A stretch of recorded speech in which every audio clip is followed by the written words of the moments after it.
Hello everyone. हमने पिछले video में समसूत्री विभाजन को अच्छे से पढ़ लिया था। आज की इस वीडियो में हम अर्धसूत्री विभाजन पढ़ने वाले हैं। अर्धसूत्री विभाजन को इंग्लिश में बोलते हैं मियोसिस। तो मियोसिस को हम अच्छे से पढ़ने वाले, काफ़ी इम्पोर्टेंट है और काफ़ी समझने वाली चीज़ें हैं इसमें। तो अच्छे से पढ़ना मियोसिस को, इससे क्वेश्चन भी आने के पूरे चांसेस होते हैं। क्वेश्चन कहाँ से आता है मैं वो भी बता दूंगा। अगर वीडियो आप शुरू से लेकर अंत तक देखते हैं तो आपकी इस मियोसिस टॉपिक की एक एक लाइन क्लियर हो जाएगी। आइए वीडियो शुरू करते हैं। एनसीईआरटी क्या लिखती है कि लैंगिक प्रजनन द्वारा संतति निर्माण में दो युग्मकों का संयोजन होता है। लैंगिक प्रजनन यानी कि सेक्सुअल रिप्रोडक्शन। अब सेक्सुअल रिप्रोडक्शन क्या होता है? ठीक है, रिप्रोडक्शन दो तरीके का होता है, आपको मालूम है, सेक्सुअल और एसेक्सुअल। तो यहाँ पे किसकी बात हो रही है? सेक्सुअल रिप्रोडक्शन की। जब सेक्सुअल रिप्रोडक्शन होता है तो इसमें पहले गैमिट बनते हैं। अगर मेल है तो मेल के अंदर कौन से गैमिट बनते हैं? Male gamete. अगर हम अपनी बात करें तो मेल गैमिट क्या बनता है? स्पर्म बनता है। और अगर फीमेल है तो फीमेल के अंदर फीमेल गैमिट बनते हैं। और हमारे अंदर फीमेल के अंदर कौन सा गैमिट बनता है? ओवम बनता है। तो मेल के अंदर बन गया स्पर्म, फीमेल के अंदर बन गया ओवम। ये किससे बनते हैं? ये मियोसिस के थ्रू ही बनते हैं। गैमिट बनना, जिस प्रोसेस को हम बोलते हैं गैमिटोजेनेसिस, है ना, युग्मक जनन, गैमिटोजेनेसिस, ये किससे होता है? ये मियोसिस से ही होता है। अब मियोसिस से जो गैमिट बनता है, अब इन गैमिट में क्या होता है? फ्यूजन होता है। और गैमिट के फ्यूजन को हम दूसरे भाषा में बोल सकते हैं फर्टिलाइजेशन। फर्टिलाइजेशन। तो फर्टिलाइजेशन होता है, तो फर्टिलाइजेशन के प्रोसेस के बाद क्या बन जाता है? जाइगोट बन जाता है। जाइगोट बन जाता है। ठीक है, जाइगोट बन जाता है। ये स्पर्म भी एन था, मतलब इसमें क्रोमोसोम के एक सेट थे। ओवम भी कैसा होता है? एन, क्रोमोसोम के एक सेट होते हैं। और ये दोनों मिलकर जाइगोट बनाते हैं जिसमें क्रोमोसोम के दो सेट होते हैं। तो आप देख सकते हो कि सेक्सुअल रिप्रोडक्शन करने वाले ऑर्गेनिज्म में जो गैमिट का फॉर्मेशन है वो किसके थ्रू हुआ है? मियोसिस के थ्रू हुआ है। आगे एनसीईआरटी लिखती है लैंगिक प्रजनन के द्वारा संतति के निर्माण में दो युग्मकों का संयोजन होता है।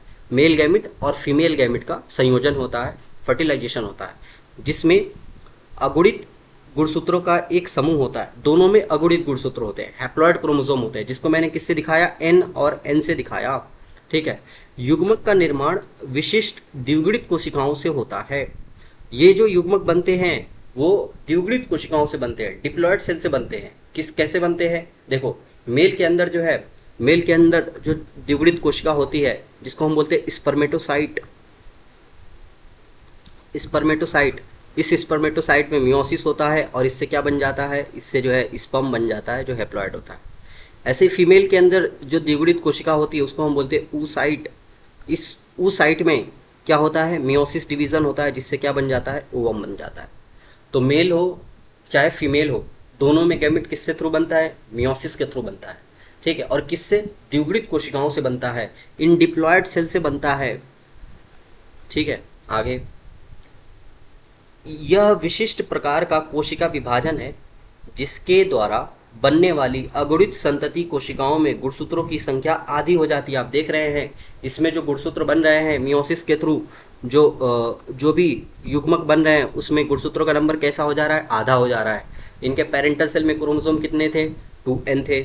और ये जो डॉटर सेल बन रही है इसमें क्रोमोसोम कितने हो गए? n हो गए। यानी कि ये हैप्लॉइड हो गया, हैप्लॉइड हो गया, अगुणित हो गया। इस प्रकार के विभाजन को हम क्या बोलते हैं? अर्धसूत्री विभाजन बोलते हैं, क्योंकि क्रोमोसोम क्या हो गया? आधा, इसीलिए हम इसको अर्धसूत्री विभाजन बोलते हैं। लैंगिक जनन करने वाले जीवधारियों के जीवन चक्र में अर्धसूत्री विभाजन द्वारा अगुणित अवस्था उत्पन्न होती है। बिल्कुल सही बात है। जिसमें सेक्सुअल रिप्रोडक्शन होता है उसमें मियोसिस के थ्रू क्या होती है? अगुणित अवस्था। ये जो स्पर्म है, ये जो स्पर्म है या फिर ये जो ओवम है, ये क्या है? हैप्लॉइड स्टेज है।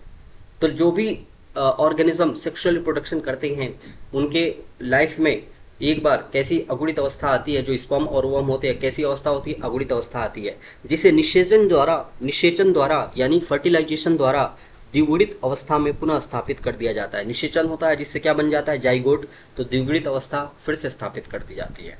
ठीक है, पादपों और प्राणियों में युग्मक जनन यानी कि गैमेटोजेनेसिस, यही है गैमेटोजेनेसिस। अभी हमने ये एनिमल का एग्जाम्पल लिया, यानी हम ह्यूमन का एग्जाम्पल लिया। ह्यूमन में हमने गैमेटोजेनेसिस देखा, ऐसे ही प्लांट के अंदर भी गैमेटोजेनेसिस होती है। तो जो गैमेटोजेनेसिस होती है, चाहे एनिमल हो चाहे प्लांट हो, वो किसके थ्रू होती है? वो मियोसिस के थ्रू ही होती है। तो युग्मक जनन के दौरान अर्धसूत्री विभाजन होता है, जिसके परिणाम स्वरूप अगुणित युग्मक बनते हैं, हैप्लॉइड गैमेट बनते हैं, जो आगे चल के फर्टिलाइजेशन के द्वारा फिर से डिप्लॉयड डिप्लॉयड कंडीशन पैदा कर दी जाती है। अर्धसूत्री विभाजन की मुख्य विशेषताएं निम्नलिखित है। इसकी जो विशेषताएं हैं वो निम्नलिखित है। वो क्या है? अर्धसूत्री विभाजन के दौरान केंद्रक व कोशिका विभाजन के दो अनुक्रमिक चक्र संपन्न होते हैं। समसूत्री विभाजन में सिर्फ एक ही साइकिल चलता था, किसका? कैरियोकाइनेसिस का और साइटोकाइनेसिस का। पर यहाँ कैरियोकाइनेसिस और साइटोकाइनेसिस यानी कि एम फेज, जो एम फेज होती है, इसका कितना चक्र चलता है? 2 फेज चलता है। 2 फेज, 2 साइकिल चलता है। फेज की जगह हम साइकिल लिखे तो ज़्यादा सही रहेगा। एम फेज का 2 साइकिल चलता है। केंद्रक विभाजन यानी कि कैरियोकाइनेसिस, कोशिका विभाजन किससे होता है? जब साइटोकाइनेसिस होता है। तो एम फेज के 2 अवस्थाएं होती हैं, जिसको हम अर्धसूत्री विभाजन फर्स्ट और अर्धसूत्री विभाजन सेकंड कहते हैं। तो दो साइकिल चलती है, तो एक साइकिल को हम क्या बोलते हैं? Meiosis first. दूसरी साइकिल को हम क्या बोलते हैं? मियोसिस सेकंड बोलते हैं। अब इस विभाजन में डीएनए की प्रतिकृति सिर्फ एक चक्र डीएनए प्रतिकृति का सिर्फ एक चक्र पूर्ण होता है, यानी कि डीएनए का रेप्लिकेशन सिर्फ एक बार होता है। बताओ, याद करो, समसूत्री विभाजन में डीएनए का रेप्लिकेशन कहाँ होता था? हाँ, एस फेज के अंदर होता था। तो यहाँ एस फेज सिर्फ एक ही बार चलाई जाती है, और वो किस में चलाई जाती है? मियोसिस फर्स्ट में। मियोसिस फर्स्ट में तो एस फेज चलती है, पर मियोसिस सेकंड में एस फेज नहीं चलती है। तो डीएनए रेप्लिकेशन सिर्फ कितनी बार होता है? डीएनए का रेप्लिकेशन सिर्फ एक बार होता है। किस में होता है? मियोसिस फर्स्ट में। आगे हम देखेंगे। देखो एनसीईआरटी क्या लिखती है? इस अवस्था में पैतृक गुणसूत्रों के प्रतिकृति के साथ समान संतति अर्ध गुणसूत्र बनने के बाद अर्धसूत्री विभाजन फर्स्ट अवस्था प्रारंभ हो जाती है। अब जैसे ही इस फेज में क्या होता है? डीएनए का रेप्लिकेशन हो जाता है, ठीक है। जो पेरेंटल क्रोमोसोम थे उनका रेप्लिकेशन हो जाता है, जिससे डॉटर क्रोमोसोम बन जाते हैं। अब मान लो ये क्रोमोसोम था, इसमें कितने डीएनए थे? एक ही। जब इनका रेप्लिकेशन होता है तो डीएनए कितना बन जाता है? दो डीएनए बन जाता है। तो इन 2 डीएनए के लिए ये 2 क्रोमेटिड भी बन जाते हैं। तो इस तरीके से डीएनए का रेप्लिकेशन पूरा हो जाता है। तो आप देख सकते हो डीएनए यहाँ एक है, और यहाँ कितने डीएनए है? एक यहाँ डीएनए है, एक यहाँ डीएनए है, यहाँ 2 डीएनए हो गए। लेकिन क्रोमोसोम कितने हुए? यहाँ भी एक ही क्रोमोसोम था, यहाँ भी एक ही क्रोमोसोम है। तो क्रोमोसोम का नंबर तो सेम रहा, पर डीएनए का नंबर हो गया डबल। इसकी चर्चा हम पहले की ही वीडियो में कर चुके हैं। अगर आप ये वीडियो देख रहे हैं तो इससे पहले मैं 2 वीडियो अपलोड कर चुका हूँ सेल डिवीज़न की। पहले जाइए वो वीडियो देखिए, वहाँ पे मैंने अच्छे से सारी चीज़ें एक्सप्लेन कर रखी है। आओ, अर्धसूत्री सेकंड विभाजन में समजात गुणसूत्रों का युगलन और पुनर्योजन होता है। अब ये जो मियोसिस डिवीजन होता है उसमें जो है होमोलॉगस क्रोमोसोम होते हैं, होमोलॉगस क्रोमोसोम, समजात गुणसूत्र यानी कि होमोलॉगस क्रोमोसोम, उसका क्या होता है? युगलन होता है, यानी कि उनकी पेयरिंग होती है। जैसे 2 होमोलॉगस क्रोमोसोम है, एक मान लो ये क्रोमोसोम है, एक क्रोमोसोम ये है, एक क्रोमोसोम ये है। तो पहले क्या होंगे? ये एक दूसरे के पास आएंगे और इनकी क्या होती है? पेयरिंग होती है। अभी हम आगे देखेंगे। अब इस पेयरिंग के थ्रू क्या होता है? आगे चल के क्रॉसिंग ओवर होता है। क्रॉसिंग ओवर, जिसको हम बोलते हैं रिकॉम्बिनेशन या फिर पुनर्योजन, क्रॉसिंग ओवर होता है। इन होमोलॉगस क्रोमोसोम के नॉन सिस्टर क्रोमेटिड के बीच में क्रॉसिंग ओवर होता है। अभी हम सब चीज़ें आगे चल के समझेंगे। ये जो मेन इवेंट थे किसके? मियोसिस के। एनसीईआरटी यहाँ पहले ही लिख रही है, ठीक है। तो ये अर्धसूत्री विभाजन सेकंड कहना यहाँ पे गलत है। ये दोनों चीज़ें होमोलॉगस क्रोमोसोम की पेयरिंग और ये रिकॉम्बिनेशन कहाँ पे होता है? मियोसिस फर्स्ट में होता है दोनों। इंग्लिश की एनसीईआरटी देखते हैं क्या वहाँ पे सही लिखा है ये चीज़। आओ, ठीक है। देखो यहाँ मियोसिस फर्स्ट और सेकंड कुछ भी नहीं लिखा है, सीधे सीधे लिखा है कि meiosis involves pairing of homologous chromosome. Meiosis में क्या होता है? होमोलॉगस क्रोमोसोम की पेयरिंग होती है और रिकॉम्बिनेशन होता है between non sister chromatids of homologous chromosomes. Homologous chromosome के बीच में के जो नॉन सिस्टर क्रोमेटिड होते हैं उनके बीच में क्रॉसिंग ओवर होती है। अब ये होमोलॉगस क्रोमोसोम क्या होता है, नॉन सिस्टर क्रोमेटिड क्या होता है, ये सब समझते हैं आइए नोट्स से, ठीक है, ताकि ये चैप्टर अच्छे से हमें समझ में आए। आइए नोट्स देखते हैं। सबसे पहले हम जो है ह्यूमन क्रोमोसोम का एग्जाम्पल ले रहे हैं। आपको मालूम है कि ह्यूमन क्रोमोसोम में, ह्यूमन के अंदर टोटल कितने क्रोमोसोम होते हैं? 23 पेयर्स होते हैं, यानी कि टोटल हमारे अंदर 46 क्रोमोसोम होते हैं हमारे सेल के अंदर, जो कितने पेयर में होते हैं? 23 पेयर्स में होते हैं, 23 जोड़े में होते हैं। हमारे अंदर जो क्रोमोसोम होता है वो पेयर के फॉर्म में होता है, और होना भी चाहिए। ये देखो मैंने ये 23 पेयर दिखा रखे हैं इधर। 23 पेयर में से जो 22 पेयर होते हैं, चाहे मेल हो चाहे फीमेल हो, उसमें जो जो 22 पेयर होते हैं वो कैसे होते हैं? ऑटोसोम होते हैं। ऑटोसोम का मतलब वो सेक्स डिसाइड नहीं करते, मेल और फीमेल में वो एक जैसे होते हैं। तो 22 क्रोमोसोम तो मेल और फीमेल में एक जैसे। जो 23वां जोड़ा होता है, जो 23वां, 22 जोड़े तो एक जैसे, 23वां जोड़ा जो होता है वो मेल में क्या होता है? एक्स वाई होता है, और फीमेल के अंदर क्या होता है? एक्स एक्स होता है। तो यही डिसाइड करता है 23वां जोड़ा कि कौन मेल होगा कौन फीमेल होगा। इसीलिए इसे हम सेक्स क्रोमोसोम बोलते हैं, क्योंकि ये क्या डिसाइड करता है? सेक्स डिसाइड करता है कि कौन मेल होगा कौन फीमेल होगा। जहाँ पे एक्स वाई पाया जाएगा वो क्या होगा? वो मेल होगा, ठीक है। और जहाँ पे एक्स एक्स पाया जाएगा वो क्या होगी? फीमेल होगी, ठीक है। तो ये सिंपल सा है। एक ह्यूमन के अंदर टोटल 46 क्रोमोसोम, 22 जोड़ा जो है 23 जोड़े में होते हैं, जिनमें से 22 जोड़ा ऑटोसोम का होता है, 23वां जोड़ा किसका होता है? सेक्स क्रोमोसोम का होता है। ये सिंपल सा हमने दिखा, ठीक है। अब एक एक जोड़े की बात करते हैं। अब आओ ऑटोसोम उठाता हूं मैं। ऑटोसोम में जो ये क्रोमोसोम नंबर 1 है, क्रोमोसोम नंबर 1 का पेयर है, ठीक है। 22 जो जोड़े होते हैं वो ऐसे जोड़े में होते हैं, जैसे ये क्रोमोसोम नंबर 1 का पेयर है, 1 का पेयर, क्रोमोसोम नंबर 2 का पेयर, ठीक है, 2 का पेयर। ऐसे करते करते टोटल कितने पेयर होते हैं हमारे अंदर? 23 जोड़े होते हैं, ये 23वां जोड़ा। ऐसे करते करते टोटल 23 जोड़े होते हैं। अब ये क्रोमोसोम नंबर 1 का ये जो जोड़ा है, ये आपस में क्या कहलाते हैं? ये होमोलॉगस क्रोमोसोम कहलाते हैं। होमोलॉगस क्रोमोसोम, समजात गुणसूत्र कहलाते हैं। ऐसे ही सारे जोड़े ये आपस में क्या कहलाते हैं? होमोलॉगस क्रोमोसोम कहलाते हैं। तो किसी एक को, ये होमोलॉगस क्रोमोसोम है, चौथे नंबर वाला पेयर है, ये 8वां नंबर वाला पेयर होमोलॉगस क्रोमोसोम, ये 16 वाला होमोलॉगस क्रोमोसोम। कोई भी एक जोड़ा आपस में क्या कहलाता है? होमोलॉगस क्रोमोसोम कहलाता है, ठीक है। अब इस होमोलॉगस क्रोमोसोम को मैं यहाँ थोड़ा बड़ा करके बनाया हूँ। इसी होमोलॉगस क्रोमोसोम को मैंने यहाँ पे क्या, होमोलॉगस क्रोमोसोम को थोड़ा बड़ा करके दिखा रखा है। ये एक क्रोमोसोम रहा, ठीक है, और ये दूसरा क्रोमोसोम रहा। तो ये दोनों आपस में, ये जोड़े, मान लो क्रोमोसोम नंबर 1 ये है तो ये भी क्रोमोसोम नंबर 1 होगा। अगर ये क्रोमोसोम नंबर 2 है तो ये भी क्रोमोसोम नंबर 2 होगा। कोई भी नंबर आप मान सकते हो। ये एक होमोलॉगस पेयर मैंने उठाया और यहाँ पे बड़ा सा करके उसको बना दिया। वाओ, इसके बारे में पढ़ते हैं। अब ये होमोलॉगस पेयर के फॉर्म में क्यों पाए जाते हैं? ये जो क्रोमोसोम हमारे अंदर होते हैं वो पेयर के फॉर्म में क्यों पाए जाते हैं? तो याद करो सेक्सुअल रिप्रोडक्शन के बारे में। सेक्सुअल रिप्रोडक्शन के प्रोसेस में क्या होता है? मेल के अंदर जो स्पर्म पाया जाता है, मेल के अंदर क्या पाया जाता है? स्पर्म। स्पर्म में कैसे से स्पर्म की प्लॉइडी कितनी होती है? हैप्लॉइड होता है। यानी कि इसमें अगर गुणसूत्र बनाए तो गुणसूत्र का एक पेयर, सिर्फ एक सेट ऐसा दिखाई देगा। ऐसे ही ओवम, ओवम की प्लॉइडी कितनी होती है? ओवम की बात करें तो ओवम की भी प्लॉइडी कैसी होती है? हैप्लॉइड। यानी कि यहाँ भी क्रोमोसोम का ऐसे एक सेट पाया जाएगा, एक सेट पाया जाएगा, ठीक है। ऐसे 23 क्रोमोसोम स्पर्म में होते हैं, 23 यहाँ होते हैं, 23 क्रोमोसोम, और 23 क्रोमोसोम यहाँ पे होते हैं। अब जब इनका फर्टिलाइजेशन के थ्रू ये मिलते हैं तो इससे क्या बनता है? जाइगोट बनता है। अब जाइगोट में जो है ये मेल से एक पेयर आ जाता है और फीमेल से एक पेयर आ जाता है, और इस तरीके से टोटल हमारे अंदर कितने क्रोमोसोम हो जाते हैं? 2n, यानी कि 46 हो जाते हैं। 23 मेल से आता है, 23 फीमेल से आता है। तो मेल से आने वाले को हम क्या बोलेंगे? मेल से आने वाले को हम बोलेंगे पैटर्नल क्रोमोसोम, और फीमेल से आने वाले यानी मदर से आने वाले को हम क्या बोलेंगे?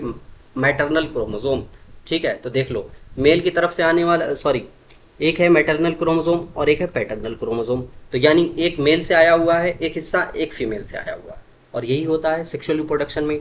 एक हिस्सा हमारे माँ से आता है, एक हिस्सा हमारे पिता से आता है, और दोनों सेट एक दूसरे के आमने सामने होते हैं। तो इसीलिए तो हमारे अंदर हमारे माँ बाप के कैरेक्टर आते हैं, ठीक है।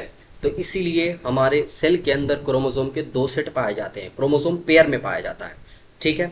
तो ये जो क्रोमोसोम पेयर में होते हैं उन्हें हम क्या बोलते हैं? होमोलॉगस क्रोमोसोम बोलते हैं। अब आओ इन होमोलॉगस क्रोमोसोम की स्टडी करते हैं। अब ये एक होमोलॉगस क्रोमोसोम है, आप इसमें देख सकते हैं पीले कलर से मैंने डीएनए बना रखा है। ये जो पीले कलर से बना रखा है वो मैंने क्या दिखा रखा है आपको? डीएनए। तो यहाँ भी एक डीएनए है और यहाँ भी एक डीएनए मैंने दिखा रखा है। हमारे अंदर डीएनए कैसा होता है? डबल स्टैंडर्ड होता है, लीनियर होता है। तो देखो मैंने पीले कलर से डबल स्टैंडर्ड और लीनियर डीएनए आपको दिखा रखा है। तो अगर हम इस होमोलॉगस पेयर को अभी के लिए देखें तो इस होमोलॉगस पेयर में डीएनए कितना है, डीएनए अभी जो है इसमें डीएनए कितना है, एक है। एक के अंदर डीएनए कितना है, एक है। एक के अंदर क्रोमेटिड कितना है, क्रोमेटिड भी एक ही है। ये देखो क्रोमेटिड भी, ये एक क्रोमेटिड है, ये टोटल पूरा मिला के एक क्रोमेटिड है। क्यों ये सेंट्रोमियर से जुड़ा हुआ। तो ये क्रोमोसोम कितना है, देखो डीएनए भी एक, क्रोमेटिड भी एक, और क्रोमोसोम भी कितना, क्रोमोसोम भी कितना, ये एक ही है। ठीक है। अब क्या होता है, एस फेज के दौरान डीएनए का रेप्लिकेशन होता है। अब जब डीएनए का रेप्लिकेशन होता है तो रेप्लिकेशन के बाद देख सकते हो एक डीएनए से, ये एक डीएनए था, उससे दूसरा डीएनए बन गया। अब दूसरा डीएनए भी क्या करता है, अपना एक अलग क्रोमेटिड बना लेता है। तो इस तरीके से मान लो ये एक क्रोमेटिड था, इसके अंदर ये डीएनए पड़ा था। जब एस फेज आता है तो डीएनए का क्या होता है, रेप्लिकेशन होता है। डीएनए कैसा होता है हमारे अंदर, डबल स्टैंडर्ड। डीएनए की दोनों श्रृंखलाएं अलग अलग हो जाती हैं और इनके ऊपर दूसरी स्टैंड बन जाती है इस तरीके से, और फिर ये क्या करते हैं, फिर से ये एक क्रोमेटिड ऐसे बना लेते हैं।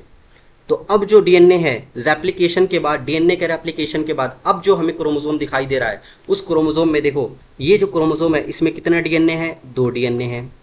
कितने क्रोमेटिड है, देख लो एक डीएनए दो डीएनए है। कितने क्रोमेटिड है, दो क्रोमेटिड है, दो क्रोमेटिड है। ठीक है। अब कितना क्रोमोसोम है, तो क्रोमोसोम का नंबर याद करो, मैं किससे बताता हूँ, हमेशा सेंट्रोमियर देखा करो। कितना सेंट्रोमियर है, एक ही सेंट्रोमियर से ये जुड़े हुए हैं, तो सेंट्रोमियर एक ही है, तो ये क्रोमोसोम कितना होगा, एक ही होगा। तो ये एक क्रोमोसोम है, ये पूरा एक क्रोमोसोम है। ऐसे ही ये भी एक क्रोमोसोम है।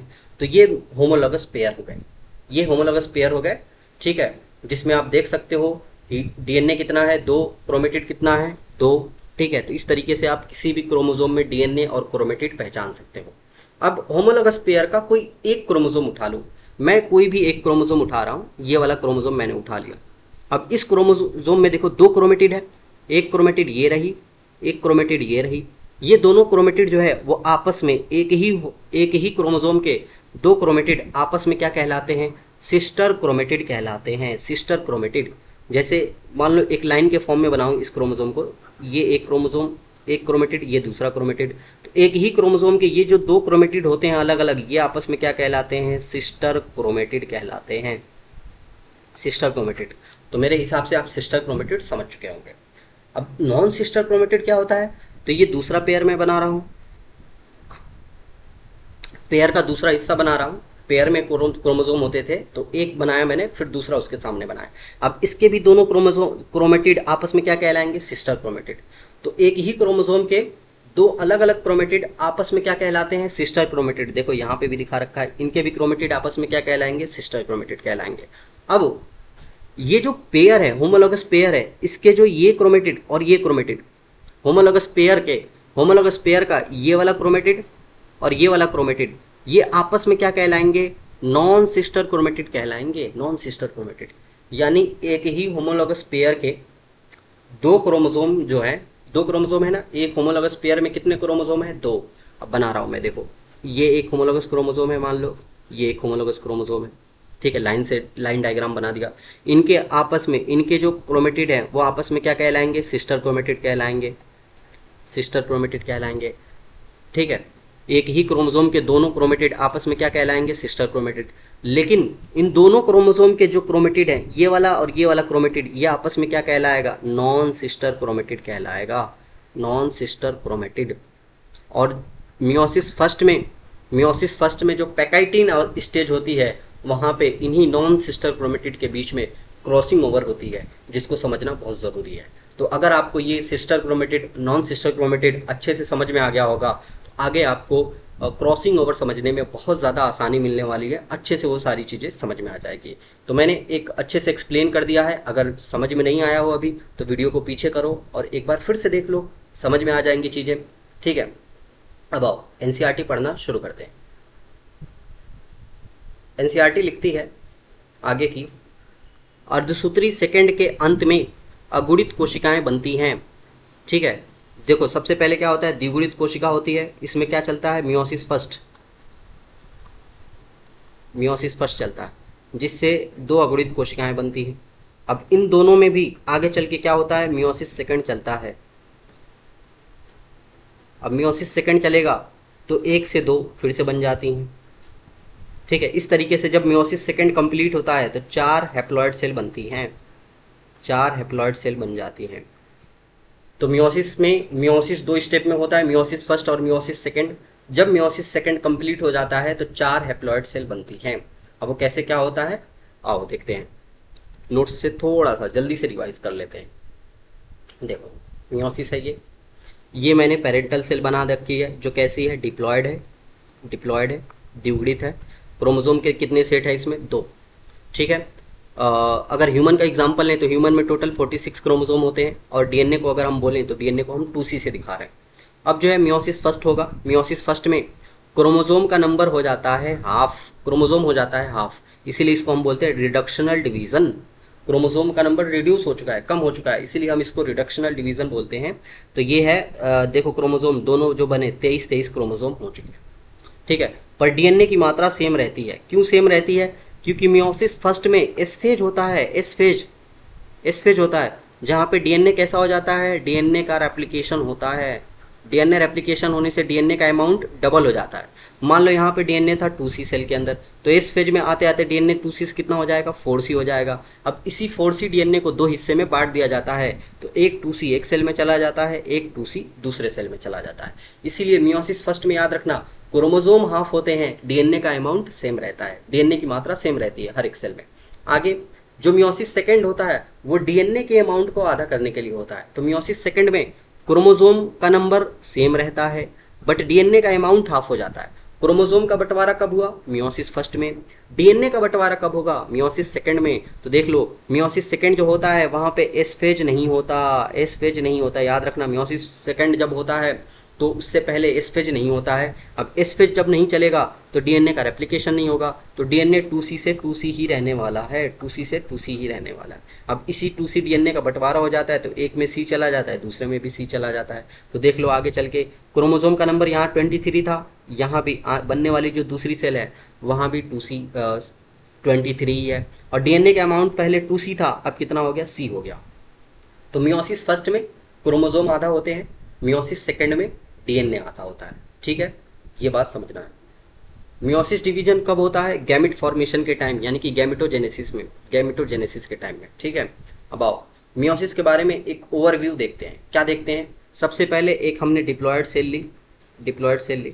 मेल के अंदर मान लो ये स्पर्मेटोसाइट हो सकती है, फीमेल के अंदर ये oocyte हो सकती है। ठीक है, अब इसमें जो है इंटरफेज चलता है। इंटरफेज में कौन कौन फेज चलते हैं, G1 S और G2, G1 S और G2 है ना, G1 फेज, S फेज और G2 फेज चलता है। ठीक है, अब इसके बाद सबको मालूम है कि मान लो यहाँ पे क्रोमोसोम था 46 2C, तो जी जैसे ही एस फेज आता है, एस फेज में क्रोमोसोम का नंबर तो सेम रहता है, 46 ही रहता है, डीएनए का अमाउंट कितना हो जाता है, डबल हो जाता है। इसको हम कहाँ समझ सकते हैं, ये जो नीचे मैंने बना रखा है देख लो, यहाँ पे जब इस फेज के दौरान डीएनए का रेप्लिकेशन होता है तो क्रोमोसोम का नंबर तो सेम रहा। देख लो यहाँ पे भी कितने क्रोमोसोम है, एक क्रोमोसोम, दो क्रोमोसोम, ये दो क्रोमोसोम है, एक क्रोमोसोम ये, एक क्रोमोसोम ये, दो क्रोमोसोम है। जब डीएनए का रेप्लिकेशन होता है कहाँ, एस फेज में, एस फेज में, तो डीएनए डबल हो जाता है। अब आगे डीएनए तो डबल हो गया, डीएनए देख लो, एक डीएनए इसमें, एक डीएनए इसमें, एक डीएनए इसमें, एक डीएनए इसमें, तो डीएनए तो डबल हो गया, पर क्रोमोसोम का नंबर दो ही रहा। देख लो क्रोमोसोम का नंबर सेम रहा।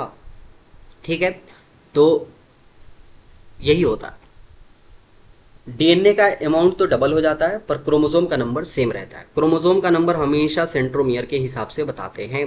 ठीक है, अब देखो इसके बाद G2 अवस्था जब खत्म होगी तो क्या शुरू होगी, मियोसिस फर्स्ट, और मियोसिस फर्स्ट को 4 फेजेज में बांटा गया है। उसके कह सकते हैं कैरियोकाइनेसिस को, यहाँ पे मियोसिस फर्स्ट है इसीलिए हम उसके 4 भाग को क्या बोलेंगे, prophase first, metaphase first, anaphase first, telophase first, ये 4 बोलेंगे। अब प्रोफेज फर्स्ट जो है बहुत लंबी प्रावस्था होती है यहाँ पे, जिसको 5 अलग अलग फेजेस में बांटा गया है। कौन कौन सी 5 अलग अलग फेज, लैप्टोटीन, जाइगोटीन, पैकाइटिन, डिप्लोटीन, डाइकाइनेसिस। याद करने की ट्रिक क्या है, लालू जाए प्लेन से दीपिका देखे, इस ट्रिक से आप याद कर सकते हैं। एक सीरीज में लैप्टोटीन, जाइगोटीन, पैकाइटिन, डिप्लोटीन, डाइकाइनेसिस, फिर मेटाफेज 1 चलता है, एनाफेज, टीलोफेज 1 चलता है। ठीक है, अब जो एनाफेज फर्स्ट होता है यहाँ पे गुणसूत्रों का बंटवारा होता है, बंटवारा, लेकिन सेंट्रोमियर स्प्लिट नहीं होता, सेंट्रोमियर टूटता नहीं है, यानी कि जो होमोलॉगस क्रोमोसोम होते हैं उनका बंटवारा होता है। ठीक है। ये जो होमोलॉगस क्रोमोसोम होते हैं, ये जो पेयर होता है, ये जो पेयर होता है इसका बंटवारा होता है। ठीक है, तो क्रोमोसोम जो है आधा एक गुणसूत्र में चला जाता है, एक सेल में चला जाता है, आधा दूसरे सेल में चला जाता है। ये जो होते हैं इनका बंटवारा होता है, ऐसे बीच में से इनका बंटवारा एक दूसरे सेल में, एक दूसरे सेल में चला जाता है। इसीलिए क्रोमोसोम का नंबर एक सेल के अंदर कितना हो जाता है, आधा हो जाता है, आधा हो जाता है। तो सेंट्रोमियर यहाँ पे नहीं टूटता, किसका बंटवारा होता है, बंटवारा जो है क्रोमोसोम का होता है, सेंट्रोमियर स्प्लिट नहीं होता। अगर सेंट्रोमियर स्प्लिट होता तो क्रोमोसोम का नंबर हो जाता डबल, फिर बंटवारा होता तो क्रोमोसोम तो सेम रहने वाले थे। तो यहाँ पे सेंट्रोमियर स्प्लिट नहीं होता, इस बात का ध्यान देना है। अब आगे मियोसिस फर्स्ट जब कंप्लीट हो जाएगा तो दो सेल बनेगी, एक बनेगी 23 2C, एक दूसरी बनेगी 23 2C। क्रोमोसोम हाफ हो गया मियोसिस फर्स्ट में, पर डीएनए का अमाउंट सेम रहा। क्यों? क्योंकि डीएनए जो है एस फेज में डबल हुआ था, फिर उसको आधा किया गया। तो पहले डीएनए को डबल करके फिर आधा कर दिया गया, यानी कि डीएनए का अमाउंट सेम रहा। आगे जब मियोसिस फर्स्ट कंप्लीट हो जाती है तो मियोसिस फर्स्ट और मियोसिस सेकंड के बीच में एक फेज चलती है जिसको हम बोलते हैं इंटरकाइनेसिस।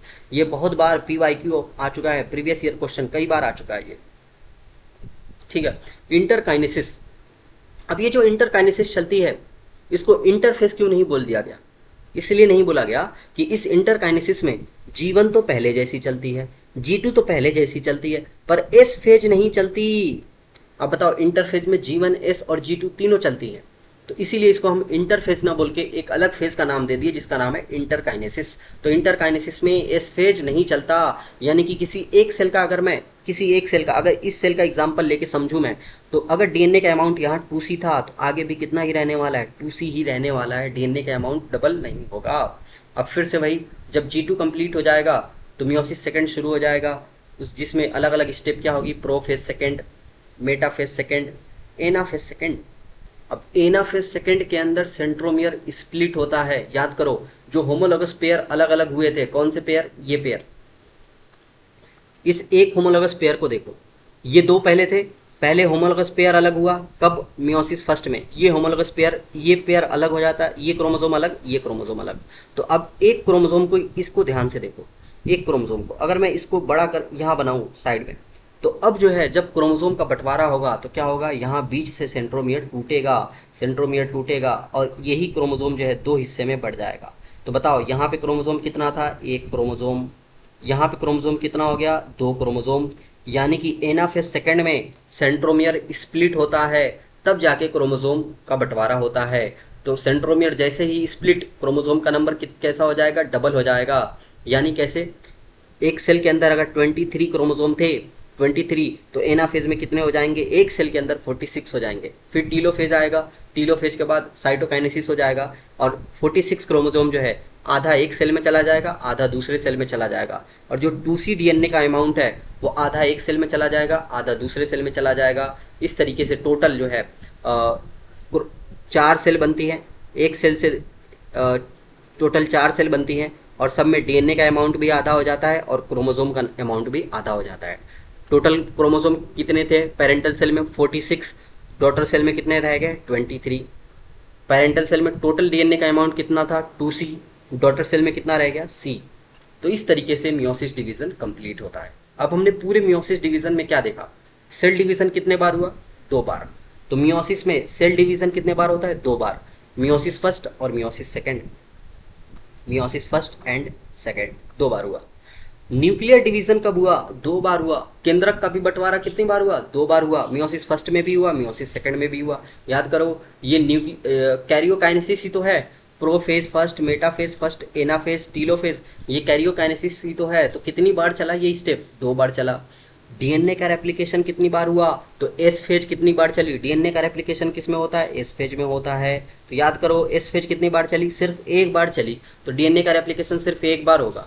देख लो, यहाँ मियोसिस फर्स्ट से पहले जो इंटरफेज चलती है वहाँ पे एस फेज चलता है, वहाँ पे डीएनए का रेप्लिकेशन होता है। पर जो इंटरकाइनेसिस होती है वहाँ पे एस फेज नहीं चलता है, तो इसलिए यहाँ पे डीएनए का रेप्लिकेशन नहीं होगा। तो डीएनए का रेप्लिकेशन एक बार।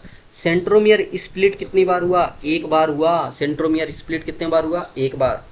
कब हुआ, मियोसिस सेकंड में, मियोसिस सेकंड में, मियोसिस सेकंड की कौन सी फेज में, एनाफेज सेकंड में, एनाफेज सेकंड में हुआ।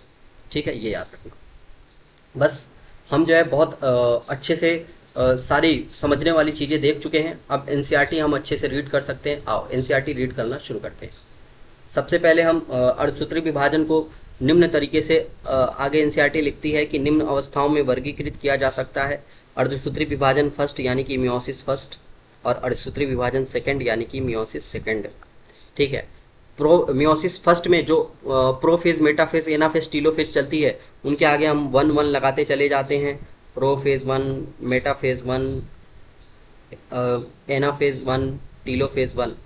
ठीक है। ऐसे ही यहाँ पे prophase second, metaphase second, anaphase second, telophase second, ये चलता है। तो अब आओ मियोसिस फर्स्ट के बारे में पढ़ना शुरू करते हैं। मियोसिस फर्स्ट, ठीक है, क्या है? मियोसिस फर्स्ट में सबसे पहली जो फेज आती है वो क्या है? पूर्वावस्था। अब तुम कहोगे सर इंटरफेस क्यों नहीं पढ़ा है? G1S G2, तो G1S G2 जैसा आपने माइटोटिक डिवीजन में पढ़ा वैसा ही यहाँ भी चलता है, कोई चेंज नहीं होता। ठीक है। तो आपने पहले ही इंटरफेज पढ़ चुका है, तो यहाँ पे सीधे प्रोफेज 1 से शुरुआत होने वाली है। क्या लिख रखा है प्रोफेज 1 के बारे में? अर्धसूत्री विभाजन फर्स्ट की पूर्वावस्था की तुलना समसूत्री विभाजन की पूर्वावस्था से की जाए तो यह अधिक लंबी और जटिल प्रक्रिया होती है, जटिल होती है। कैसे? अगर तुम मियोसिस फर्स्ट के प्रोफेज का कंपेयर किसके साथ करो? समसूत्री विभाजन के प्रोफेज के साथ करो, तो उसके कंपेयर में ये बहुत लंबी प्रोसेस होती है, बहुत जटिल होती है। आगे आप देखने वाले बहुत कॉम्प्लेक्स होती है। कैसे होती है? क्योंकि इस प्रोफेज फर्स्ट को 5 अलग अलग फेजेस में बांटा गया। ठीक है। किसके आधार पे? क्रोमोसोम के बिहेवियर के आधार पे, है ना, गुणसूत्रों के व्यवहार के आधार पर इसे 5 प्रावस्थाओं में उप विभाजित किया गया है। फिर से 5 फेजेस में बांटा गया। कौन कौन से फेज? लैप्टोटीन, जाइगोटीन, पैकेटिन, डिप्लोटीन और डाइकेनेसिस। हिंदी नाम भी दिए हैं, पर आप इंग्लिश नाम ही याद रखना। और याद रखने की ट्रिक क्या है? लालू जाए प्लेन से, दीपिका देखे, ये हम पहले ही देख चुके हैं। नोट्स में हमने देख लिया है कि जो प्रो फेज 1 है उसको कितने फेज में बांटा गया? 5 फेज में, जिसका ट्रिक क्या है? लालू जाए प्लेन से, दीपिका देखे, लैप्टोटीन, जाइगोटीन, पैकाइटिन, डिप्लोटीन, डाइकाइनेसिस। ठीक है। अब एक एक फेज के बारे में पढ़ना शुरू करते हैं। ठीक है। पहले क्या लिखा है? साधारण सूक्ष्मदर्शी द्वारा देखने पर जो लैप्टोटीन होता है, लैप्टोटीन अवस्था के दौरान गुणसूत्र धीरे धीरे स्पष्ट दिखाई देने लगते हैं। याद करो प्रोफेज में, प्रोफेज में क्या बोला था हमने? प्रोफेज की जो मुख्य घटनाएं थी उसमें हमने पहली घटना क्या बोली थी? जो क्रोमेटिन होता है, ये जो क्रोमेटिन होता है, क्रोमेटिन का धागा, उसका संघनन होना ही किसकी शुरुआत कहलाती है? प्रोफेज की शुरुआत कहलाती है।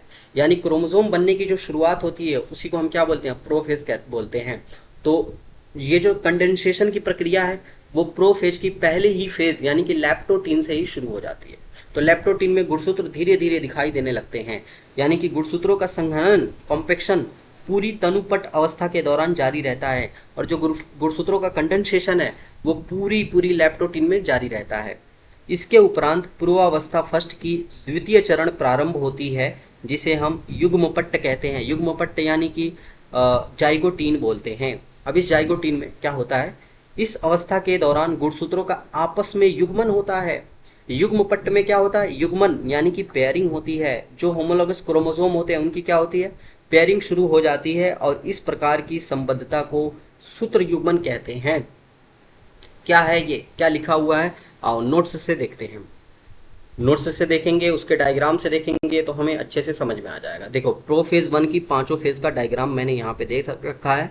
आओ एक एक करके पढ़ते हैं। सबसे पहले अगर हम देखें लैप्टोटीन में, तो लैप्टोटीन में जो क्रोमोसोम है वो कंडेंस होना, ठीक है, जो क्रोमेटिन है वो कंडेंस होकर धीरे धीरे क्या बनाने लगते हैं? क्रोमोसोम बनाने लगते हैं। तो यहाँ पे मैंने 2 क्रोमोसोम आपको दिखा रखे हैं, एक क्रोमोसोम ये, एक क्रोमोसोम ये होमोलॉगस क्रोमोसोम है।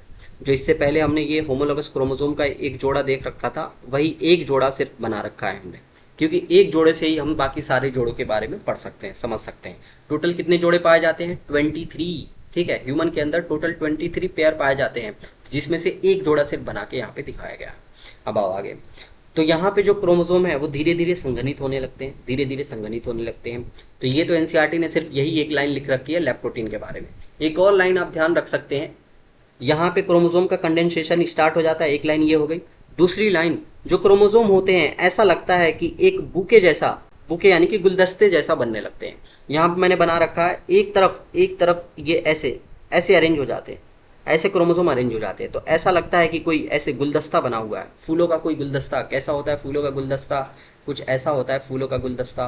तो क्रोमोसोम भी कुछ ऐसे ही अरेंज हो जाते हैं। तो इस ये स्टेज जो है गुलदस्ता जैसी देने लगती है, बुके स्टेज की तरह दिखाई देने लगती है। तो लेप्टोटीन में एक जो एनसीईआरटी की लाइन है वो यही है, कंडेंसेशन स्टार्ट हो जाता है। पर एक लाइन और याद रखना चाहें तो यहाँ पे बुके स्टेज भी इसको बोल सकते हैं। आगे जाइगोटीन। जाइगोटीन में जो है युग्मन की प्रक्रिया होती है, जिसको हम क्या बोलते हैं? सिनेप्सिस बोलते हैं। हिंदी में क्या बोलते हैं इसको? हिंदी देख सकते हो साइनेप्सिस की, सूत्र युग्मन। ठीक है, साइनेप्सिस ही याद रखना ज़्यादा आसान है। साइनेप्सिस होता है, साइनेप्सिस का मतलब pairing between homologous chromosome. Homologous chromosome, ये जो मैंने होमोलोगस क्रोमोसोम दिखा रखे थे, अभी देखो ये होमोलोगस क्रोमोसोम एक दूसरे से दूर दूर थे, अब इनके बीच में पेयरिंग होने लगती है। अगर मैं इस डायग्राम को जूम करके तुमको दिखाऊं तो होमोलोगस क्रोमोसोम में कैसे पेयरिंग होती है देख सकते हो आप यहाँ पे। ये एक होमोलोगस क्रोमोसोम है, ये एक दूसरा होमोलोगस क्रोमोसोम है। इस होमोलोगस क्रोमोसोम में आप पेयरिंग देख सकते हो। पर इससे पहले सर आपने होमोलोगस जो क्रोमोसोम बनाया था उसमें ऐसे दो क्रोमेटिड बना रखे थे, यहाँ भी दो क्रोमेटिड है। ध्यान से देखो, ब्लैक वाले के बीच में ऐसे मैंने ब्लू ब्लू कलर से ऐसे लाइन बना रखी है, ब्लू कलर से। ये क्या बता रहा है कि एक क्रोमेटिड इधर वाला है, एक क्रोमेटिड इधर वाला है, और दूसरा क्रोमेटिड दूसरा वाला है। ठीक है, ऐसे ही ग्रे कलर वाला क्रोमोसोम देखो, उसके बीच में मैंने ये ब्लू कलर की लाइन बना रखी है। तो यहाँ भी दो दो क्रोमेटिड हैं, एक ही क्रोमोसोम में दो क्रोमेटिड हैं। और बताओ उनको आपस में क्या बोलते हैं? हाँ, सिस्टर क्रोमेटिड बोलते हैं। और इनके दोनों क्रोमेटिड आपस में क्या कहलाएंगे? Sister chromatid. इनके दोनों क्रोमेटिड आपस में क्या कहलाएंगे? Sister chromatid. इन दोनों के एक क्रोमोसोम का एक क्रोमेटिड, इस क्रोमोसोम का एक क्रोमेटिड, ये आपस में क्या कहलाएंगे? हाँ, नॉन सिस्टर क्रोमेटिड कहलाएंगे। और इन्हीं के बीच में क्रॉसिंग ओवर होनी है। तो देख लो पेयरिंग कैसे हो रही है। पेयरिंग दोनों के बीच में, पेयरिंग यहीं पे हो रही है नॉन सिस्टर क्रोमेटिड के बीच में। यहाँ पे देखो, यहाँ पे पेयरिंग होना शुरू हुई। ये धीरे धीरे एक दूसरे से पास में आते हैं, और पास में आकर कुछ प्रोटीन जो है इनके बीच में पेयरिंग कराते हैं। और इस पूरे हिस्से को हम क्या बोल देते हैं? साइनेप्टोनिमल कॉम्प्लेक्स बोल देते हैं। साइनेप्टोनिमल कॉम्प्लेक्स बोल देते हैं। अब इस साइनेप्टोनिमल कॉम्प्लेक्स को, इस हिस्से को ध्यान से देखो, इस हिस्से को ध्यान से देखोगे तो आपको क्या दिखाई देने वाला है? यहाँ पे आपको दो क्रोमोसोम दिखाई देने वाले हैं, एक ब्लैक कलर वाला क्रोमोसोम और एक ग्रे कलर वाला क्रोमोसोम। दो क्रोमोसोम दिखाई देने वाले। कितने क्रोमेटिड दिखाई देने वाले हैं? हाँ, 4 क्रोमेटिड दिखाई देने वाले हैं। अब इसी हिसाब से इसका नाम क्या पड़ता है?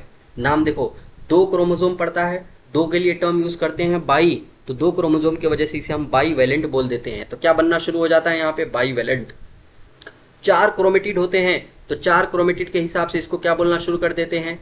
4 के लिए टेट्रा। देखो, दो क्रोमोसोम होते हैं, तो दो क्रोमोसोम की वजह से इसे हम बाईवेलेंट बोलते हैं। और 4 क्रोमेटिड होते हैं इन दो क्रोमोसोम में, तो इसलिए हम इसे टेट्राड बोल देते हैं। ठीक है, तो बाईवेलेंट का मतलब दो क्रोमोसोम, दो क्रोमोसोम। होमोलोगस क्रोमोसोम में कितने क्रोमोसोम होते हैं? 2। और उनमें कितने क्रोमेटिड होते हैं? 4 क्रोमेटिड होते हैं। तो टेट्राड का मतलब 4 क्रोमेटिड। ठीक है, ये याद रखना। बाईवेलेंट यानी दो क्रोमोसोम, टेट्राड यानी कि 4 क्रोमेटिड। ठीक है, तो यहाँ पे जाइगोटीन में क्या हुआ? जाइगोटीन में साइनेप्सिस होती है, साइनेप्सिस होती है। और इस साइनेप्सिस के प्रोसेस से क्या होता है?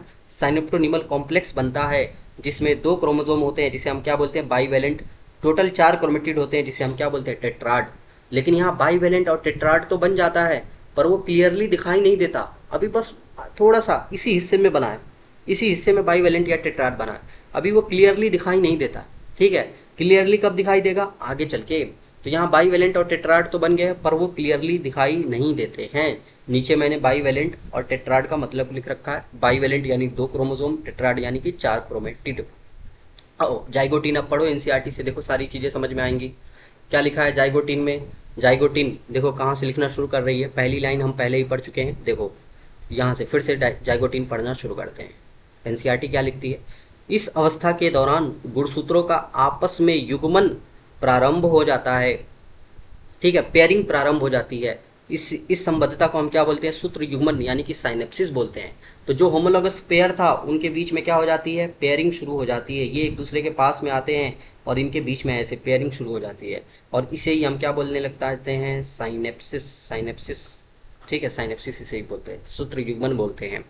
ठीक है, आओ जाइगोटीन के बारे में एनसीईआरटी फिर से हेडिंग डाल के लिखती है। क्या लिखती है? इस प्रकार के गुणसूत्रों के युग्मों को समजात गुणसूत्र कहते हैं। अब ये जो पेयर है, इसके बारे में हमने पहले ही पढ़ चुका है। इसको हम क्या बोलते हैं? इस पेयर को हम क्या बोलते हैं? Homologous chromosome. एनसीईआरटी लिख रही है होमोलॉगस क्रोमोसोम बोलते हैं। इस अवस्था का इलेक्ट्रॉन सूक्ष्मलेखी यह दर्शाता है कि गुणसूत्र सूत्र युग्मन के साथ एक जटिल संरचना का निर्माण करता है, जिसे हम साइनेप्टोनिमल कॉम्प्लेक्स कहते हैं। यानी गुणसूत्र जो है, ये बीच में जो साइनेप्सिस हुई है, इसके वजह से ये पूरा क्या कहला बन जाता है? एक साइनेप्टोनिमल कॉम्प्लेक्स। ठीक है, कॉम्प्लेक्स का फॉर्मेशन हो जाता है, साइनेप्टोनिमल कॉम्प्लेक्स बन जाता है। जिस सम्मिश्र का निर्माण एक जोड़ी सूत्र युग्मित समजात गुणसूत्रों द्वारा होता है, उसे हम क्या बोलते हैं? बाईवेलेंट बोलते हैं या टेट्राड बोलते हैं। बाईवेलेंट किस लिए बोला? हाँ, 2 क्रोमोसोम है। टेट्राड क्यों बोला? हाँ, 4 क्रोमेटिड है इसलिए। यद्यपि ये अगली अवस्था में अधिक स्पष्ट दिखाई देते हैं। याद करो, मैंने नोट्स में लिखवा रखा था, बाईवेलेंट या टेट्राड तो बन जाते हैं, पर ये स्पष्ट रूप से दिखाई नहीं देते हैं। कब दिखाई देंगे? अगली अवस्था, यानी कि पैकाइटिन में। तो आगे पैकाइटिन की बात शुरू करती है एनसीईआरटी। पूर्वावस्था फर्स्ट की उपयुक्त दोनों अवस्थाएं पैकाइटिन अवस्था से अपेक्षाकृत कम अवधि की होती हैं। अब जो लैप्टोटिन और जो जाइगोटिन थी, वो पैकाइटिन से कम अवधि की होती है, यानी कि पैकाइटिन दोनों से ज़्यादा टाइम की होती है। ये बात याद रखना है।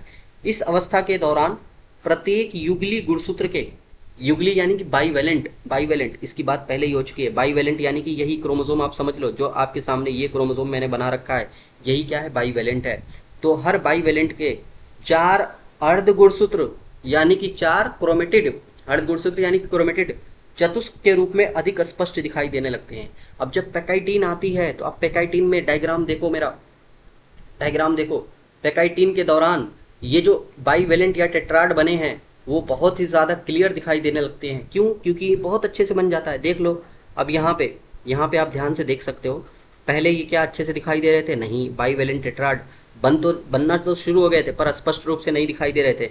अब यहाँ पे देखो, बाईवेलेंट या टेट्राड आपको बहुत अच्छे से बनता हुआ पूरा सिनेप्सिस है ना, सिनेप्सिस अच्छे से हो चुका है, तो ये अच्छे से दिखाई देने लगते हैं। तो बाईवेलेंट या टेट्राड बनता कहाँ है? बाईवेलेंट या टेट्राड बनता है जाइगोटिन में। स्पष्ट रूप से दिखाई कब देता है? पैकाइटिन में दिखाई देता है। ये लाइन बहुत इंपॉर्टेंट है, अच्छे से याद रखना। ठीक है, गुणसूत्रों का कंडेंसेशन कहाँ शुरू होता है? लैप्टोटिन में। साइनेप्सिस कहाँ होती है? जाइगोटिन में। बाईवेलेंट या टेट्राड बनते कहाँ पे हैं? जाइगोटिन में। स्पष्ट रूप से दिखाई कहाँ देते हैं? पैकाइटिन में। ठीक है, तो ये बातें अच्छे से याद रखना। सारे लैप्टोटिन, जाइगोटिन, पैकाइटिन के बारे में ये बातें अच्छे से याद रखना। आओ एनसीईआरटी की आगे एक लाइन पढ़ते हैं। देखो, इस अवस्था में पुनर्योजक ग्रंथिकाएं दिखाई देने लगती हैं, जहां पे समजात गुणसूत्रों के असंतति अर्ध गुणसूत्र के बीच में क्रॉसिंग ओवर होता है। क्या लिख दिया यहाँ पे? पुनर्योजक ग्रंथिकाएं यानी कि रिकॉम्बिनेशन नोड्यूल स्पष्ट रूप से दिखाई देने लगती हैं, और समजात गुणसूत्र यानी कि होमोलॉगस क्रोमोसोम के जो नॉन सिस्टर क्रोमेटिड, ये क्या लिखा है? असंतति अर्ध गुणसूत्र यानी कि नॉन सिस्टर क्रोमेटिड के बीच में क्रॉसिंग ओवर यानी कि जीन विनिमय, इनके बीच में जीन विनिमय, क्रॉसिंग ओवर, जिसको हम बोल सकते हैं रिकॉम्बिनेशन होता है। क्या है ये चीज़? देखो, आओ नोट्स वाले डायग्राम से देखते हैं। आपको मैं पैकाइटिन का ये अवस्था दिखा रहा हूँ। देखो, पैकाइटिन में आप देख सकते हैं ध्यान से कि यहाँ पे जो बाईवेलेंट या टेट्राड ये जो बना है, इसमें यहाँ पे जो है ये हिस्सा आप देख सकते हैं, इस हिस्से को। यहाँ पे जो है क्रोमोसोम जो है एक दूसरे के क्या आए हुए हैं? पास में। ये वाला क्रोमोसोम भी, ये वाला क्रोमोसोम भी बहुत ज़्यादा पास में आ गए, तो इसके आने से क्या बन जाता है? रिकॉम्बिनेशन नोड्यूल बन जाता है। देखो, मैंने एक और डायग्राम छोटा सा बना रखा है, जिससे ये रिकॉम्बिनेशन नोड्यूल आपको समझ में आए। देखो, एक क्रोमोसोम ये, एक क्रोमोसोम ये होमोलॉगस पेयर है। अब इस क्रोमोसोम का ये जो क्रोमेटिड है, देखो इस क्रोमोसोम के पास में आ गया, इसका ये नॉन सिस्टर क्रोमेटिड इसके पास में आ गया। तो ये दोनों जो ऑरेंज कलर से अभी जो मैंने बना रखे हैं, ये आपस में क्या कहलाते हैं? ये आपस में नॉन सिस्टर क्रोमेटिड कहलाते हैं, नॉन सिस्टर क्रोमेटिड। अब इन्हीं नॉन सिस्टर क्रोमेटिड के बीच में क्या हो जाता है? रिकॉम्बिनेशन नोड्यूल बन जाता है, एक नोड बन जाती है, जिसे हम क्या बोलते हैं? Recombination nodule. और यहीं पे क्या होता है? क्रॉसिंग ओवर की प्रक्रिया होती है। क्रॉसिंग ओवर का मतलब एक का क्रोमोसोम का हिस्सा दूसरे को चला जाता है, और दूसरे का हिस्सा दूसरे को चला जाता है। कैसे? देखो, एक एंजाइम यहाँ पे काम में आता है जिसको हम बोलते हैं रिकॉम्बिनेज। रिकॉम्बिनेज एंजाइम यहाँ पे काम में आता है। इस एंजाइम का नाम मैंने यहाँ पे लिख रखा है रिकॉम्बिनेज एंजाइम। ये रिकॉम्बिनेज एंजाइम में दो दो चीजें होती हैं, काटता भी है जोड़ता भी है। काटने की प्रक्रिया को हम बोलते हैं एंडोन्यूक्लियेज। तो इसमें न्यूक्लियस वाला गुणधर्म भी पाया जाता है और लाइगेज वाला भी, लाइगेज मतलब जोड़ने वाला गुणधर्म भी पाया जाता है। तो जोड़ना और काटना दोनों होता है। तो पहले क्या करता है, ये काटता है। कहाँ पे काटता है, जहाँ पे रिकॉम्बिनेशन नोड्यूल बना वहाँ पे पहले ये डीएनए को कट करता है, ये क्रोमोसोम को कट करता है। अब कट कर देगा क्रोमोसोम को और कट करने के बाद उल्टा करके जोड़ देता है। यानी ये देखो, ये ब्लू कलर से मैंने क्रोमोसोम बना रखा है, ये ब्लैक कलर से बना रखा है। अब ये ब्लू कलर का ये वाला क्रोमोसोम रहा और ये रेड कलर वाला ये क्रोमेटिड रहा। दोनों आपस में क्या है, नॉन सिस्टर क्रोमेटिड है। अब क्या हुआ, इसको काटा, पहले काटने के बाद उल्टा करके जोड़ दिया। देखो ब्लैक वाले को किस में जोड़ दिया, ब्लू वाले के साथ, और ब्लू वाले को किसके साथ जोड़ दिया, ब्लैक वाले के साथ। इस तरीके से गुणसूत्रीय पदार्थों का, क्रोमोसोमल मटेरियल का आपस में एक्सचेंज हो गया, अदला बदली हो गई, जिसे ही हम क्या बोलते हैं, क्रॉसिंग ओवर बोलते हैं, या फिर क्या बोल सकते हैं, रिकॉम्बिनेशन बोल सकते हैं। तो यही है रिकॉम्बिनेशन। तो ध्यान देना, रिकॉम्बिनेशन बहुत इंपॉर्टेंट है। कई बार एग्जाम में आ चुका कि रिकॉम्बिनेशन कहाँ होता है, क्रॉसिंग ओवर कहाँ होता है, तो याद रखना है पैकाइटिन में होता है। और इसी रिकॉम्बिनेशन की वजह से इतना तामझाम हुआ है, गुणसूत्र एक दूसरे के आसपास आए हैं, बाईवेलेंट या टेट्राड बनाए हैं और क्रॉसिंग ओवर कंप्लीट हुआ है। और कंप्लीट होने के बाद आगे चल के ये तामझाम कंप्लीट हो गया, कौन सा, क्रॉसिंग ओवर का, तो आगे ये गुणसूत्र अलग अलग हो जाएंगे। यानी कि प्रोफेज की टोटल पाँच अवस्थाएं हैं, लैप्टोटीन, जाइगोटीन, पैकाइटिन, डिप्लोटीन, डाइकाइनेसिस। शुरुआत की जो दो अवस्थाएं हैं, लैप्टोटीन और जाइगोटीन, वहाँ पे क्रोमोसोम एक दूसरे के पास पास आते हैं। जो पैकाइटिन है, वहाँ पास आने का जो मकसद था क्रॉसिंग ओवर, वो कंप्लीट होता है। अब आगे की दो जो फेज हैं, पैकाइटिन, डिप्लोटीन और डाइकाइनेसिस। डिप्लोटीन और डाइकाइनेसिस जो आगे की जो दो फेज हैं, वहाँ पे इनका मकसद पूरा हो गया। अब वहाँ पे वो अलग होना शुरू हो जाएंगे और क्रोमोसोम जो दोनों बाईवेलेंट थे वो पूरी तरीके से अलग अलग हो जाएंगे, अलग अलग क्रोमोसोम बना लेंगे। पर अब अलग तो हो गए, पर पहले जैसे नहीं रहे। क्यों, क्योंकि ये जो पैकाइटिन है, वहाँ पे क्या हो गया, क्रॉसिंग ओवर हो गया, क्रोमोसोम की अदला बदली हो गई। तो अब ये पहले जैसे नहीं रह गए, है ना, क्रोमोसोम की अदला बदली हो गई, एक का क्रोमोसोम दूसरे में, दूसरे का क्रोमोसोम पहले में, इस तरीके से क्रोमोसोम की अदला बदली हो गई। और इसी अदला बदली की वजह से मियोसिस जो होता है उसमें क्या होती है, वेरिएशन आ जाता है, वेरिएशन होता है, विभिन्नताएं आती हैं।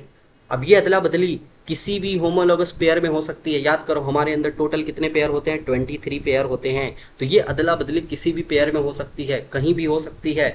इसीलिए तो एक ही माँ बाप के जो बेटे होते हैं, बेटियां होती हैं, कोई भी एक ही माँ बाप के अलग अलग संतान भी अलग अलग तरीके की होती हैं। क्योंकि हर बार जब स्पर्म या फिर ओवम बनता है, हर बार जब गैमेटोजेनेसिस होता है, तो हर बार क्रॉसिंग ओवर अलग अलग जगह पे होता है, अलग अलग क्रोमोसोम में होता है, अलग अलग तरीके से होता है। तो इसीलिए हर बार जो है विभिन्नताएं आती हैं और एक ही माँ बाप के अलग अलग बेटे भी, बेटियां भी अलग अलग तरीके की आपको दिखाई देती हैं। और ये ज़रूरी भी है, इसी से तो हमारा विकास हुआ है। धीरे धीरे करके जो इवोल्यूशन हमारा हुआ है वो इन्हीं के वजह से हुआ है, मियोसिस के वजह से हुआ है। तो मियोसिस का जब हम सिग्निफिकेंस पढ़ेंगे तो वहाँ पे एक सिग्निफिकेंस आएगा कि मियोसिस में क्या होती है, क्रॉसिंग ओवर होती है। और इस क्रॉसिंग ओवर से चल के हमारे अंदर वेरिएशन आता है, विभिन्नताएं आती हैं, जो विकास के लिए महत्वपूर्ण हैं, इवोल्यूशन के लिए क्या है, ज़रूरी है। ठीक है, तो हम पैकाइटिन तक समझ चुके हैं। आओ एनसीईआरटी पढ़ते हैं। देखो एनसीईआरटी क्या लिखती है, विनिमय यानी कि क्रॉसिंग ओवर दो समजात गुणसूत्रों के बीच आनुवांशिक पदार्थों का आदान प्रदान होता है। जेनेटिक मटेरियल का क्या है, एक्सचेंज है, आदान प्रदान है।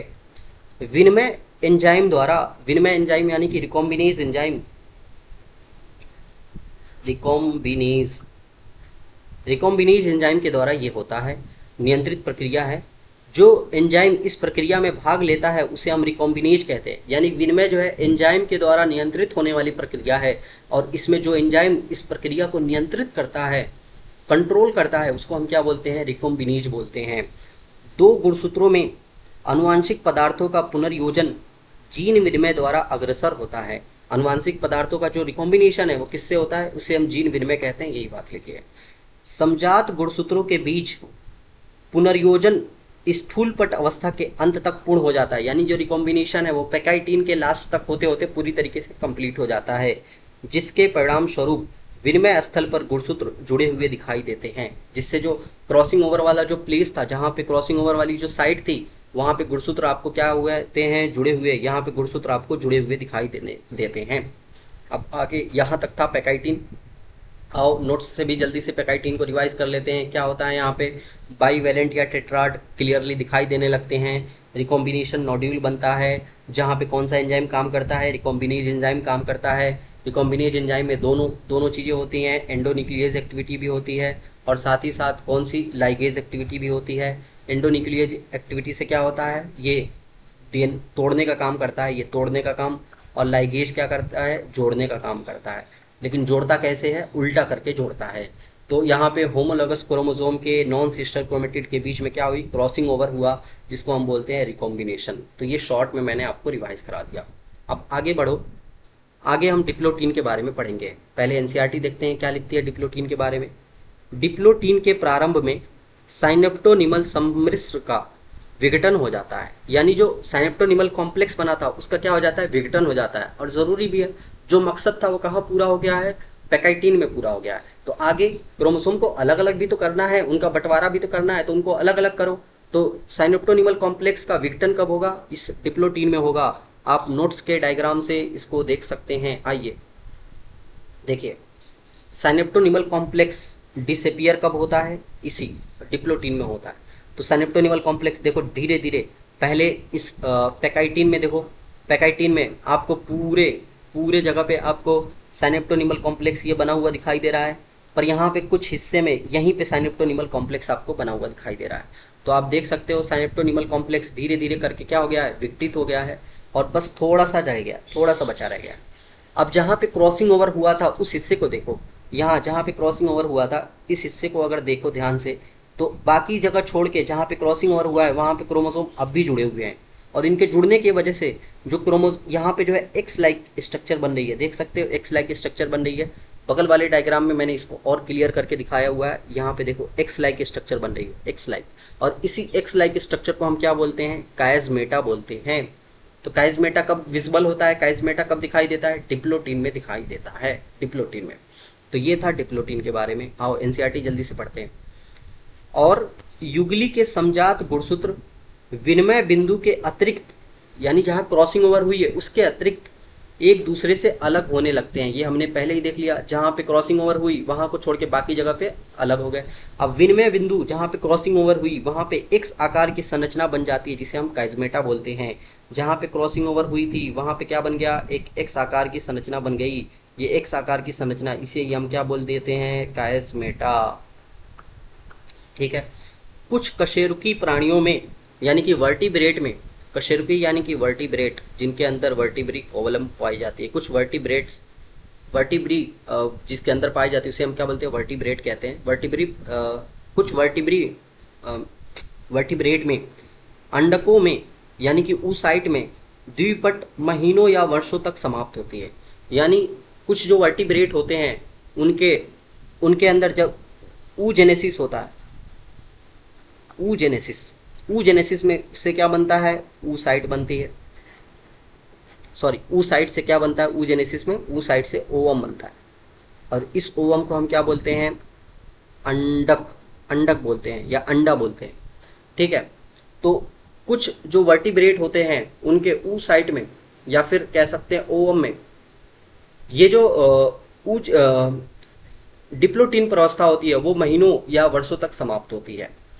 ठीक है। आपने ये सुना होगा रिप्रोडक्शन वाले चैप्टर में कि oogenesis जो है वो कब शुरू हो जाती है, एम्ब्रॉयनिक स्टेज में ही, जब एक फीमेल अपने माँ के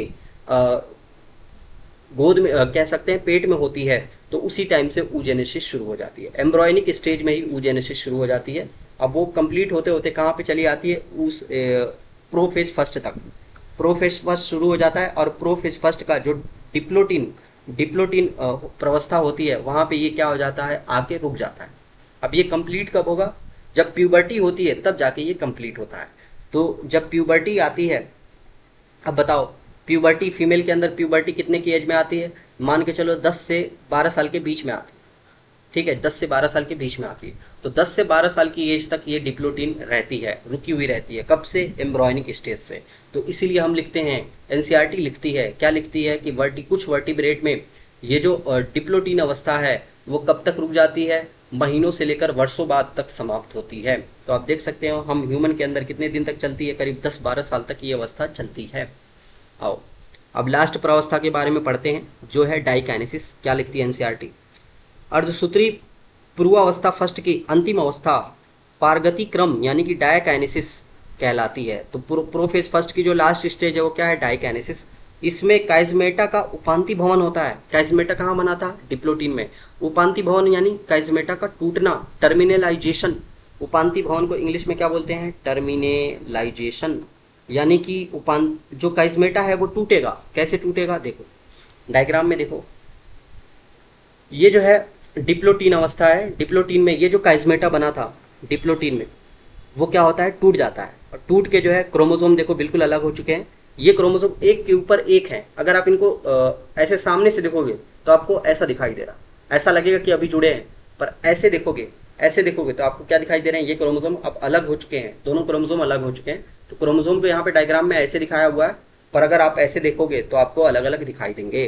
तो ये एक क्रोमोसोम है, ये दूसरा एक क्रोमोसोम है, और ये जो है पूरी तरीके से अब अलग अलग हो चुके हैं। तो ऐसे देखोगे, ऊपर से देखोगे तो अभी भी तुम्हें काइजमेटा दिखाई देगा, पर सच में क्या है? ऐसे देखोगे तो दोनों क्रोमोसोम अलग अलग दिखाई देंगे। तो यहाँ पे जो बाईवेलेंट रेडी फॉर मेटाफेज, आगे चल के ये मेटाफेज के लिए तैयार हो जाता है। क्रोमोसोम बिल्कुल एक दूसरे से अलग अलग हो जाते हैं। जो काइजमेटा जो था, जहाँ पे गुणसूत्र अभी भी जुड़े थे, वो भी टूट के अलग अलग हो जाता है। ठीक है, तो आओ जल्दी से नोट्स से ये चीज़ें रिवाइज कर लेते हैं। अभी हमने डिप्लोटीन पढ़ा। डिप्लोटीन में साइनोप्टोनिमल कॉम्प्लेक्स का क्या हो जाता है? डिसोल्यूशन यानी कि विघटन हो जाता है। जहाँ पे क्रॉसिंग ओवर हुई थी वहाँ पे ये जुड़े रह जाते हैं, जो क्या बन जाता है? एक साकार की संरचना बनाता है, जिसे हम काइजमेटा कहते हैं। कुछ वर्टिब्रेट के ऊ साइट में ये डिप्लोटीन जो है महीनों या सालों तक चलती है। डाइकाइनेसिस में क्या होता है? डाइकाइनेसिस में जो काइजमेटा बना था उसका क्या हो जाता है? उपांति भवन यानी कि टर्मिनलाइजेशन हो जाता है। क्रोमोसोम पूरी तरीके से कंडेंस हो जाता है। याद करो, प्रोफेज में कंडेंसेशन की शुरुआत होती है और मेटाफेज आते आते क्रोमोसोम पूरी तरीके से कंडेंस हो जाता है। माइटोटिक स्पिंडल फाइबर प्रिपेयर हो जाते हैं। आप प्रोफेज का जो आपने समसूत्री विभाजन में पढ़ा है, आपने पढ़ा था जो सेंट्रियोल था, सेंट्रियोल उससे क्या निकलती हैं? एस्ट्रल रेज निकलने लगती हैं, और धीरे धीरे यही ट्यूबुलिन प्रोटीन जुड़ती जाती हैं और ये स्पिंडल फाइबर बनाना शुरू कर देते हैं। और साथ ही साथ ईआर, गोल्जी बॉडी, न्यूक्लियोलस और न्यूक्लियर मेम्ब्रेन भी क्या हो जाती हैं? डिसअपीयर हो जाती हैं। आपको मालूम है प्रोफेज के लास्ट में ये सारी चीज़ें गायब हो जाएंगी। कहाँ आएंगी? टीलोफेज में आएंगी वापस से। इसीलिए टीलोफेज को हम रिवर्स प्रोफेज बोलते हैं। तो ये हो गया। अब आओ आगे क्या लिखती है एनसीईआरटी, देखो।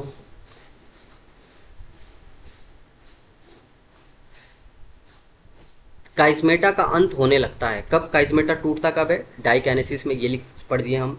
इस अवस्था में गुणसूत्र पूरी तरीके से संघनित हो जाता है। पूरी तरीके से क्या हो गया? कंडेंस हो गया, क्योंकि प्रोफेज के लास्ट तक जाते जाते क्रोमोसोम संघनित ही होते हैं। और प्रोफेज की लास्ट अवस्था क्या है? डाइकाइनेसिस। तो यहाँ आते आते क्रोमोसोम पूरी तरीके से संघनित हो जाएंगे। वह तर्कु तंतु एकत्रित होकर समजात गुणसूत्रों को अलग करने में सहयोग प्रदान करते हैं, और स्पिंडल फाइबर भी क्या होने लगते हैं? इकट्ठा होने लगते हैं।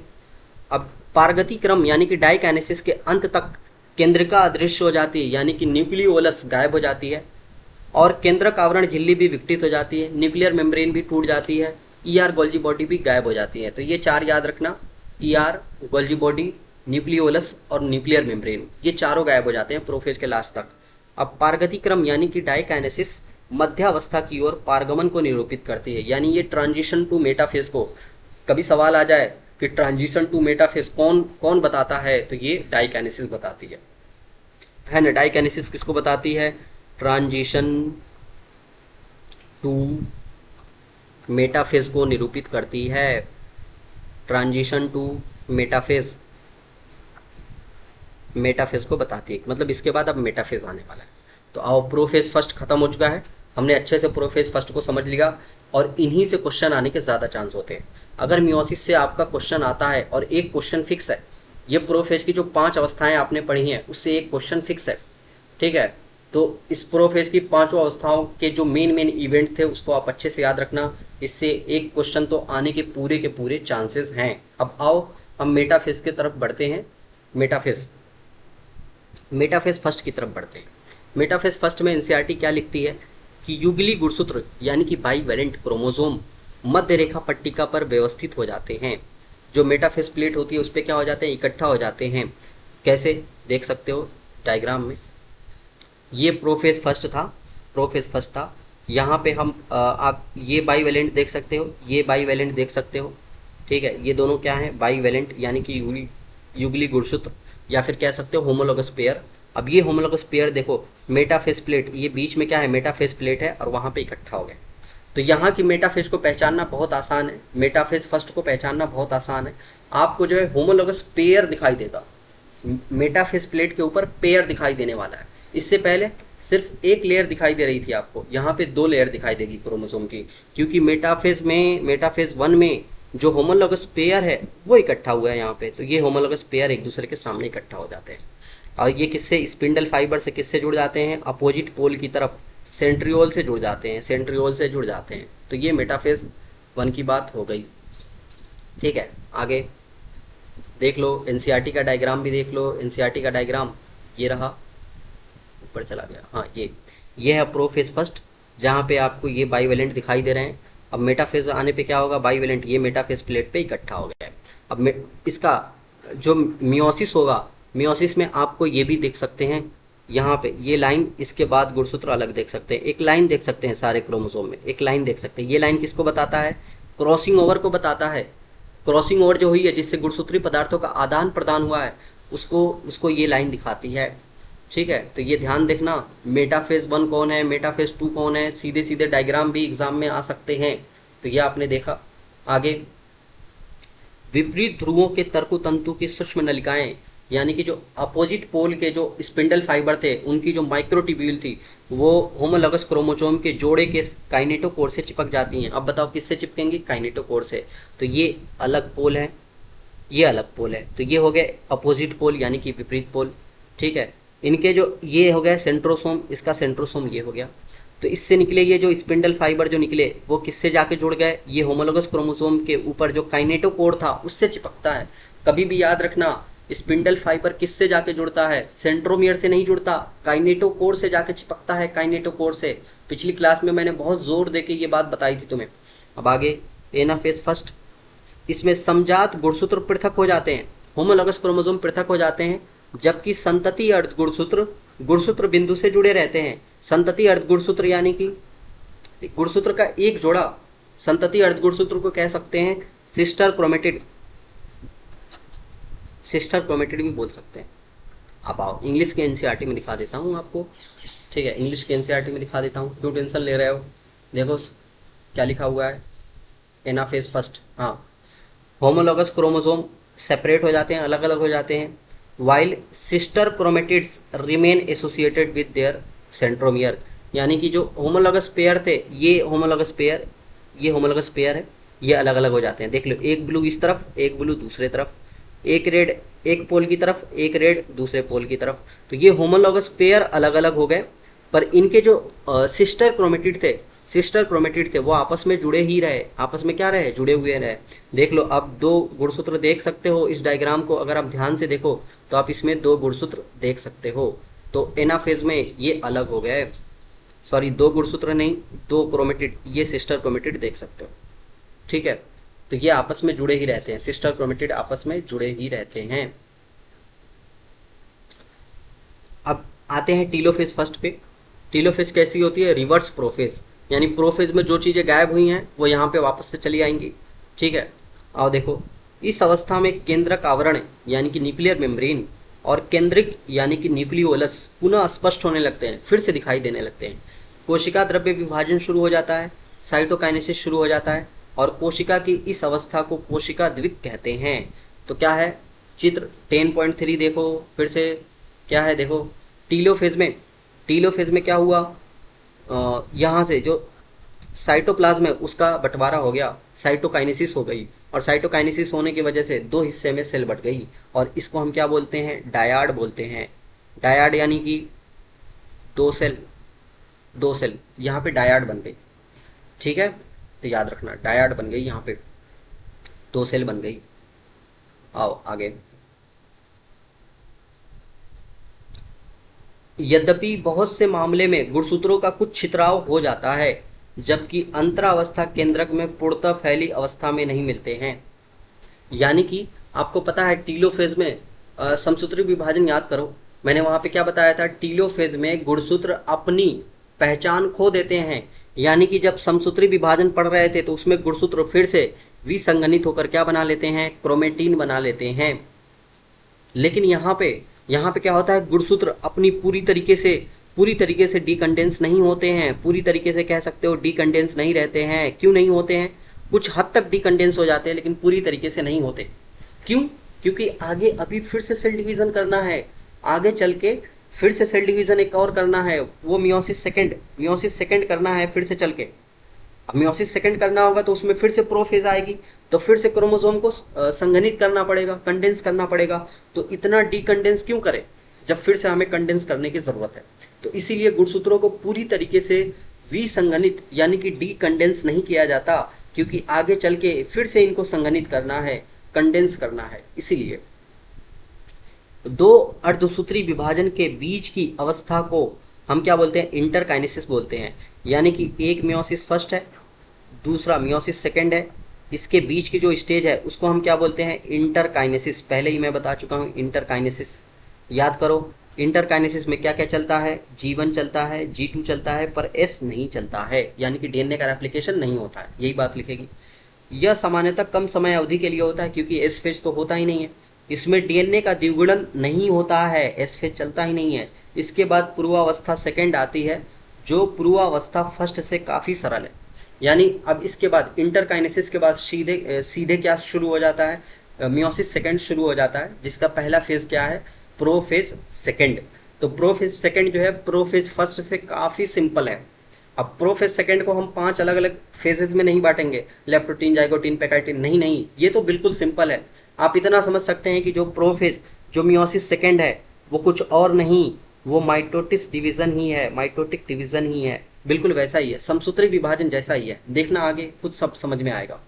ठीक है, तो ये सब कुछ किसके जैसा है, समसूत्री विभाजन जैसा ही है। देखो, अर्धसूत्री विभाजन सेकेंड गुणसूत्र के पूर्ण लंबा होने के पहले व कोशिका द्रव्य विभाजन के तत्काल बाद प्रारंभ हो जाता है। यानी गुणसूत्र के पूरी तरीके से लंबा होने, इसका मतलब एनसीईआरटी क्या कहती है, ये जो क्रोमोसोम था, क्रोमोसोम ये पूरी तरीके से लंबा होता तो क्या बन जाता, क्रोमेटिन बन जाता। लेकिन अभी पूरी तरीके से लंबा नहीं हुआ है, उससे पहले ही क्या हो जाता है, कोशिका द्रव्य विभाजन होके तुरंत 2 सेल बन जाती हैं और उसके बाद सीधे सीधे प्रोफेज सेकंड शुरू हो जाता है, उसके तत्काल बाद प्रारंभ हो जाता है। ठीक है, अर्धसूत्री विभाजन फर्स्ट के विपरीत अर्धसूत्री विभाजन सेकंड सामान्य सूत्री विभाजन के समान है। देख लो, अर्धसूत्री विभाजन पहले जैसा ये नहीं है, ये कैसा है, अर्धसूत्री विभाजन सेकंड सूत्री विभाजन जैसा है, सूत्री विभाजन यानी कि माइटोटिक डिवीजन जैसा है। पूर्वावस्था सेकंड के अंत तक, इसके अंत तक क्या होता है, देखो फिर से वही केंद्रिका, क्या लिखा है, केंद्रक यानी कि न्यूक्लियर आवरण यानी कि मेम्ब्रेन, न्यूक्लियर मेम्ब्रेन अदृश्य हो जाती है। Nuclear membrane, nucleolus, Golgi body सब क्या हो जाते हैं, अलग अलग हो जाते हैं। गुणसूत्र पुनः संघनित हो जाते हैं। गुणसूत्र फिर से, मान लो हल्का फुल्का जो डीकंडेंस हुआ था ये क्रोमोसोम, वो फिर से क्या हो जाता है, संघनित हो जाता है और फिर से क्या बना लेता है, पूरी तरीके से क्रोमोसोम बना लेता है। ये है। अब फिर से मेटाफेज सेकंड आ गया।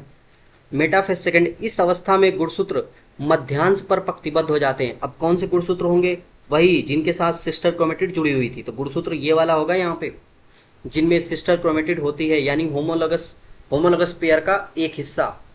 ठीक है, तो गुणसूत्र ये मध्यांश पे पंक्तिबद्ध हो जाते हैं, देख सकते हो आप। ये है प्रोफेज सेकंड का डायग्राम, ये है मेटाफेज फर्स्ट का डायग्राम। और जो होमोलॉगस पेयर जो अलग अलग हुए थे, याद करो, एक ब्लू दूसरे तरफ था, एक ब्लू दूसरे तरफ था, एक रेड दूसरे तरफ, दूसरा रेड दूसरे तरफ, तो ये क्या हो जाते हैं, होमोलॉगस का जो अर्ध गुणसूत्र था, है ना, वो क्या हो जाते हैं, एक मेटाफेज प्लेट पे इकट्ठा हो जाते हैं। ये मेटाफेज प्लेट पे इकट्ठा हो जाते हैं, इस मेटाफेज प्लेट पे क्या हो जाता है, इकट्ठा हो जाते हैं। ठीक है। विपरीत ध्रुवों की तर्कु तंतु की सूक्ष्म नलिकाएं इनके संतति अर्ध गुणसूत्रों के काइनेटोकोर से चिपक जाती हैं। संतति अर्ध गुणसूत्र यानी कि सिस्टर क्रोमेटिड। तो अपोजिट पोल के जो सेंट्रोसोम थे, अपोजिट पोल के दे देखो, ये सेंट्रोसोम, ये सेंट्रोसोम, इनसे स्पिंडल फाइबर मिले और किससे जाके जुड़ गए, इनके काइनेटोकोर से जाके चिपक जाते हैं। यही बात लिखी हुई है। तो जो सिस्टर क्रोमेटिड होते हैं उनके काइनेटोकोर से चिपक जाते हैं। अब आएगा एनाफेज सेकंड। इस अवस्था में गुणसूत्र बिंदु अलग अलग हो जाते हैं। गुणसूत्र बिंदु अलग अलग होने का मतलब सेंट्रोमियर स्प्लिट, सेंट्रोमियर स्प्लिट हो गया। देख लो, ये जो बीच का सेंट्रोमियर होगा, ये जो सेंट्रोमियर होगा वो बीच से क्या हो जाएगा, टूट जाएगा, टूट जाएगा। और इसके टूटते ही देखो गुणसूत्र कैसे हो जाएंगे, डबल हो जाएंगे। अब 2 क्रोमोसोम बन चुके, तो सेंट्रोमियर स्प्लिट होते ही गुणसूत्र कैसे बन जाएंगे, 2 हो जाएंगे। जो सिस्टर क्रोमेटिड थे वो अलग अलग हो जाएंगे।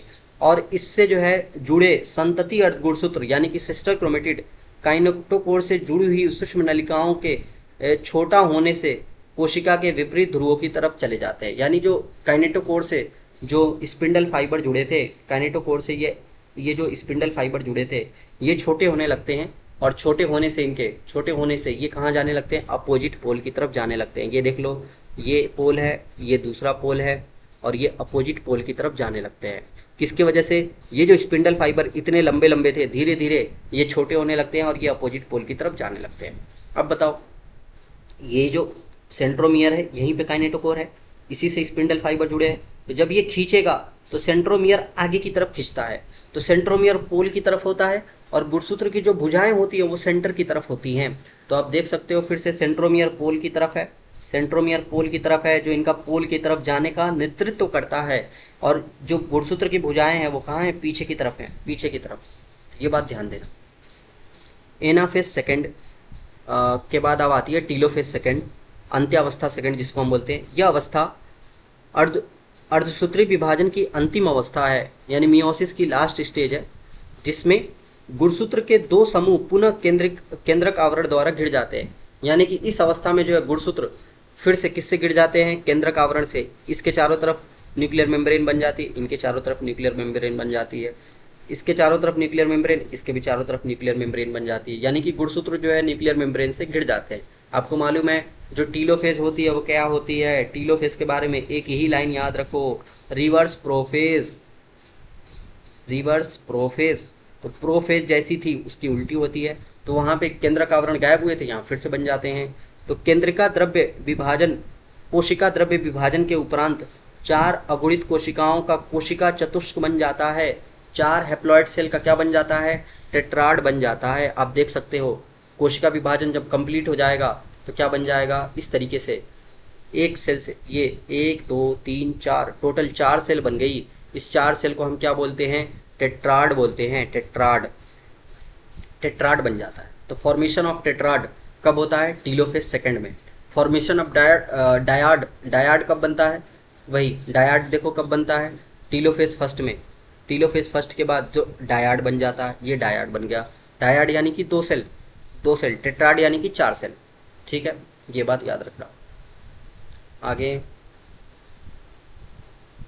आगे जो है सिग्निफिकेंस ऑफ मियोसिस लिखा हुआ है, मियोसिस का महत्व।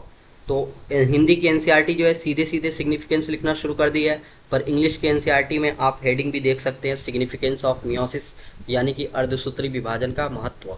4-5 लाइनें हैं, आओ सारी चीज़ें हम पहले ही पढ़ चुके हैं। तो यहाँ पे चाहो तो आप हेडिंग डाल सकते हो, और क्या डाल सकते हो, अर्धसूत्री विभाजन का महत्व, अर्धसूत्री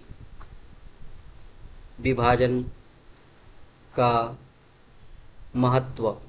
ये पूरी 5 लाइनें उसी के लिए हैं, अर्धसूत्री विभाजन का महत्व। ठीक है, सिग्निफिकेंस ऑफ मियोसिस। अर्धसूत्री विभाजन एक ऐसी प्रक्रिया है जिसके द्वारा लैंगिक जनन करने वाले जीवों की प्रत्येक जाति में विशिष्ट गुणसूत्रों की संख्या पीढ़ी दर पीढ़ी संरक्षित रहती है। तो अर्धसूत्री विभाजन वह प्रवस्था है जिसके द्वारा क्या होता है, जितने ऑर्गेनिज्म सेक्सुअल रिप्रोडक्शन करते हैं उसमें गुणसूत्रों की संख्या को पीढ़ी दर पीढ़ी संरक्षित करके रखा जाता है। याद करो कैसे होता है, ये हेडिंग हटा रहा हूँ मैं समझाने के लिए। जो सेक्सुअल रिप्रोडक्शन करने वाले जितने ऑर्गेनिज्म होते हैं मेल के अंदर कौन सी सेल होती है? स्पर्मेटोसाइट। कैसी होती है? डिप्लॉयड। इसमें कौन सा होता है? मियोसिस डिवीजन होता है। इससे क्या बनता है? स्पर्म बनता है। और स्पर्म कैसा होता है? हैप्लॉयड होता है। फीमेल जो होती है, फीमेल के अंदर जो द्विगुणित कोशिका होती है वो होती है ऊसाइट। ऊसाइट में मियोसिस होता है और मियोसिस से ओवम बनता है। कैसा होता है? हैप्लॉयड। तो ये दोनों हैप्लॉयड हो गए।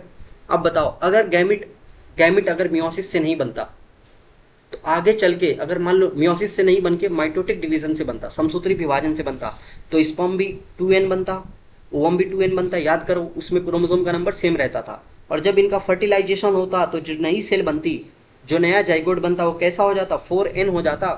तब तो पता चलता कि जो माँ बाप थे वो डिप्लॉयड थे और जो संतानें पैदा होती उनकी वो टेट्राप्लॉयड हो जाती। यानी माँ बाप अगर 2n थे तो संतानें कैसी होती? 4n होती। फिर ये 4n अगर संतान फिर से एडल्ट होती और अपने जैसे बच्चे पैदा करती तो कैसी हो जाती? 8n हो जाती। यानी कि जो गुणसूत्र का नंबर है वो दोगुना होता चला जाता, दोगुना होता चला जाता। पर ये किसके वजह से संरक्षित है? ऐसा क्यों नहीं हो रहा है? ऐसा सिर्फ मियोसिस की वजह से नहीं हो रहा है, क्योंकि मियोसिस से गुणसूत्रों का नंबर कर दिया जाता है आधा। और ये मियोसिस नेचर ने कहाँ फिक्स कर दिया? हमारे सेक्सुअल रिप्रोडक्शन में जो गैमिट बनता है वहीं पे कर दिया इसको फिक्स, बाकी कहीं नहीं पाया जाता। ठीक है, गैमिट बनने के टाइम पे ही सिर्फ मियोसिस को रखा गया। गैमिट से जो है अर्धसूत्री विभाजन के थ्रू गैमिट बनते हैं, जिसमें गुणसूत्रों की संख्या क्या कर दी जाती है? आधी कर दी जाती है। अब आगे जो है क्या होता है? मियोसिस के बाद क्या होता है? फर्टिलाइजेशन। फर्टिलाइजेशन और फर्टिलाइजेशन की प्रक्रिया में क्या होते हैं? Fusion of gamete. दोनों मेल गैमिट और फीमेल गैमिट आपस में फ्यूज होकर क्या बना लेते हैं? जाइगोट बना लेते हैं। और जाइगोट में फिर से कौन सी अवस्था आ जाती है? यही 2n स्टेज आ जाती है। तो ये अर्धसूत्री विभाजन का ही महत्व है कि हमारी पीढ़ी दर पीढ़ी, यानी कि हमारे माँ बाप भी 2n थे, हम भी 2n हैं। माँ बाप भी डिप्लॉयड थे, हम भी डिप्लॉयड हैं। और आने वाली जितनी भी जनरेशन होंगी वो सब कैसी होंगी? 2n होंगी, डिप्लॉयड होंगी। आगे लिखा है कि यद्यपि विरोधाभासी प्रक्रिया के परिणाम स्वरूप गुणसूत्रों की संख्या आधी हो जाती है। जाहिर सी बात है, जब मियोसिस होता है तो क्रोमोसोम का नंबर आधा हो जाता है, लेकिन इसको मेंटेन किससे किया जाता है? फर्टिलाइजेशन से। तो गुणसूत्रों की जो संख्या संरक्षित की जा रही है वो सिर्फ अकेले मियोसिस से नहीं की जा रही है। आप देख सकते हो, कॉन्सेप्ट सामने आपके है। एनसीईआरटी भले ही लिख रही है कि मियोसिस से ये सारी चीजें हो रही हैं, पर आपके सामने कॉन्सेप्ट है, मियोसिस तो इनके नंबर को आधा कर रहा है। अगर आगे फर्टिलाइजेशन नहीं होता तो क्या पीढ़ी दर पीढ़ी गुणसूत्रों की संख्या संरक्षित रहती, कंजर्व रहती? नहीं रहती। तो दोनों से हो रही है, मियोसिस और फर्टिलाइजेशन दोनों मिलकर क्या कर रहे हैं? गुणसूत्रों की संख्या को कंजर्व कर रहे हैं, संरक्षित कर रहे हैं। अब इसके द्वारा जीवधारियों की जनसंख्या में एक पीढ़ी से दूसरी पीढ़ी तक आनुवांशिक विभिन्नताएं बढ़ती हैं। अब याद करो, जो मियोसिस फर्स्ट हुआ था, मियोसिस फर्स्ट के प्रोफेज फर्स्ट के पैकाइटीन में क्या हुई थी? क्रॉसिंग ओवर हुई थी। मियोसिस फर्स्ट के, प्रोफेज फर्स्ट के, पैकाइटीन में क्रॉसिंग ओवर हुई थी। किसके बीच में हुई थी? होमोलॉगस क्रोमोसोम के नॉन सिस्टर क्रोमेटिड के बीच में, जिसकी वजह से क्या होता है? विभिन्नताएं आती हैं, वेरिएशन आती हैं। और ये वेरिएशन किसके लिए ज़रूरी है? विकास के लिए ज़रूरी है। अगर ये क्रॉसिंग ओवर नहीं होता तो हम तो आइडेंटिकल होते, जैसे हमारे माँ बाप होते वैसे हम भी होते। ठीक है, हमारे माँ बाप अगर डेवलप नहीं होते तो हम भी डेवलप नहीं होते। तो अगर हमारा जो डेवलपमेंट हो रहा है, जो विकास हो रहा है, वो किसके वजह से हो रहा है? वो क्रॉसिंग ओवर की वजह से हो रहा है। क्योंकि इसी क्रॉसिंग ओवर की वजह से हमारे अंदर क्या आते हैं? वेरिएशन आते हैं। और यही वेरिएशन किसके लिए ज़रूरी है? इवोल्यूशन के लिए ज़रूरी है। इवोल्यूशन के लिए ज़रूरी है, यानी कि हमारे विकास के लिए ज़रूरी है। ठीक है, तो विकास प्रक्रिया के लिए विभिन्नताएं अत्यंत महत्वपूर्ण है, बहुत ज़रूरी है। तो ये हमने देख लिया, पूरी एनसीईआरटी हमने अच्छे से क्लियर कर ली। आओ थोड़ा सा एनसीईआरटी का एक पैराग्राफ जो अभी तक मैंने नहीं पढ़ा, उस पैराग्राफ को हम पढ़ लेते हैं, जिससे वो पैराग्राफ भी हमारा क्लियर हो जाए। एक छोटा सा पैराग्राफ एनसीईआरटी ने दे रखा है, यहाँ पे आप देख सकते हो। आओ, बगल में दे रखा है, इसको पढ़ लेते हैं।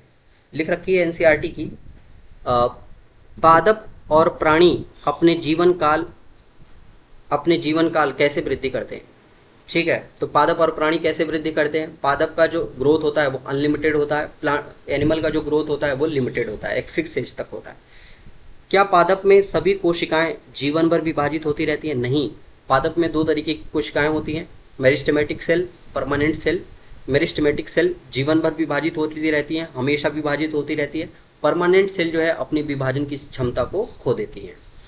ठीक है, क्या आप सोचते हैं कि कुछ कोशिकाएं सभी पौधे एवं प्राणियों में के जीवन में हमेशा विभाजित होती रहती है? नहीं।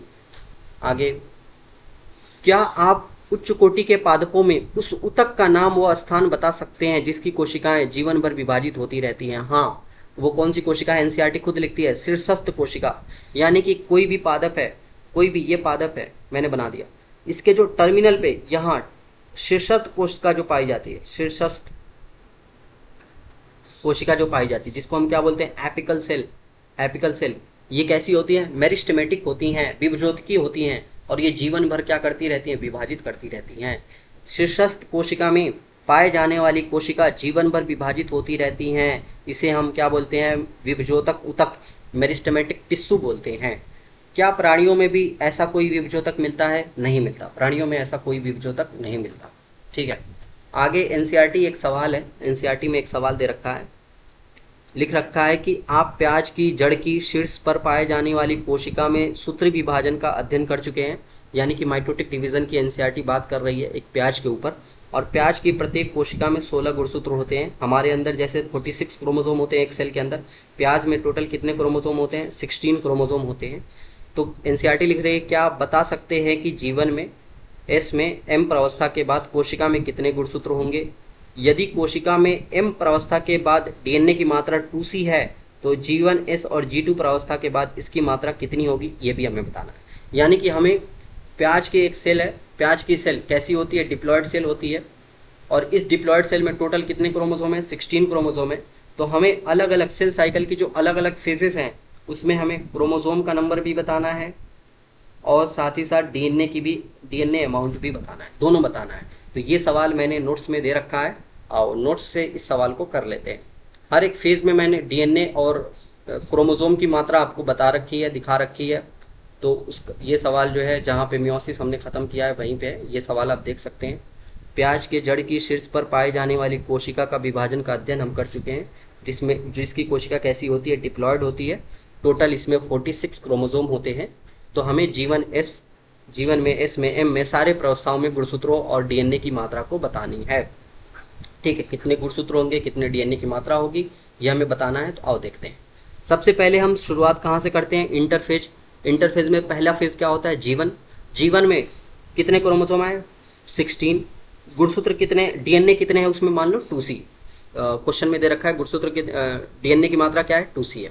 अब देखो, जीवन के बाद आता है एस फेज के ऊपर मैंने स्टार बना रखा है। क्यों? क्योंकि यहाँ पे आपको चेंज देखने को मिलेगा। क्या देखने को मिलेगा? इस फेज में डीएनए का अमाउंट हो जाता है डबल, क्योंकि इस फेज में क्या चलता है? रेप्लिकेशन चलता है, डीएनए का रेप्लिकेशन होता है। डीएनए 2C से क्या हो जाता है? 4C हो जाता है। पर क्रोमोसोम का नंबर सेम रहता है, याद करो मैंने कई बार बता दिया, इसको क्रोमोसोम का नंबर सेम रहता है। आगे जीवन के बाद जब G2 फेज आता है तब सेम वही चीज चलेगी। प्रो फेज में भी वही चलने वाला है, मेटा फेज में भी सेम वही चलने वाला है। जब एना फेज आता है तो एना फेज में सूत्री विभाजन को याद करो। सूत्री विभाजन में एना फेज में सेंट्रोमियर स्प्लिट होता था, सेंट्रोमियर स्प्लिट होता है। और सेंट्रोमियर जब भी स्प्लिट होगा तो क्रोमोसोम कैसे हो जाएंगे? क्रोमोसोम डबल हो जाएगा। क्रोमोसोम कैसा हो जाएगा? डबल हो जाएगा। तो यानी क्रोमोसोम पहले कितने थे? 16। तो इनके सेंट्रोमियर टूटे तो अब ये टोटल कितने क्रोमोसोम हो जाएंगे?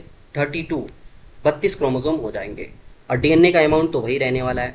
आगे टीलोफेज में ये डिवाइड हो जाएंगे तो 32 में से 16 एक न्यूक्लियस में चला जाएगा, 16 दूसरे न्यूक्लियस में चला जाएगा। ठीक है। और साथ ही साथ जो डीएनए का अमाउंट जो 4C था उसमें से 2C एक सेल में चला जाएगा, एक न्यूक्लियस में चला जाएगा, और 2C जो है दूसरे न्यूक्लियस में चला जाएगा। तो 2C एक जगह चला गया, 2C एक जगह चला गया। तो इस तरीके से मैंने सारे फेज के अंदर कितने डीएनए कितने क्रोमोसोम पाए जाते हैं ये सब कुछ मैंने बता दिया। तो पूरी एनसीईआरटी मैंने अच्छे से क्लियर कर दी है। अगर वीडियो आपको अच्छी लगी हो तो प्लीज़ इसे लाइक करना, शेयर करना, मेरे चैनल को सब्सक्राइब करना, मुझे सपोर्ट करना।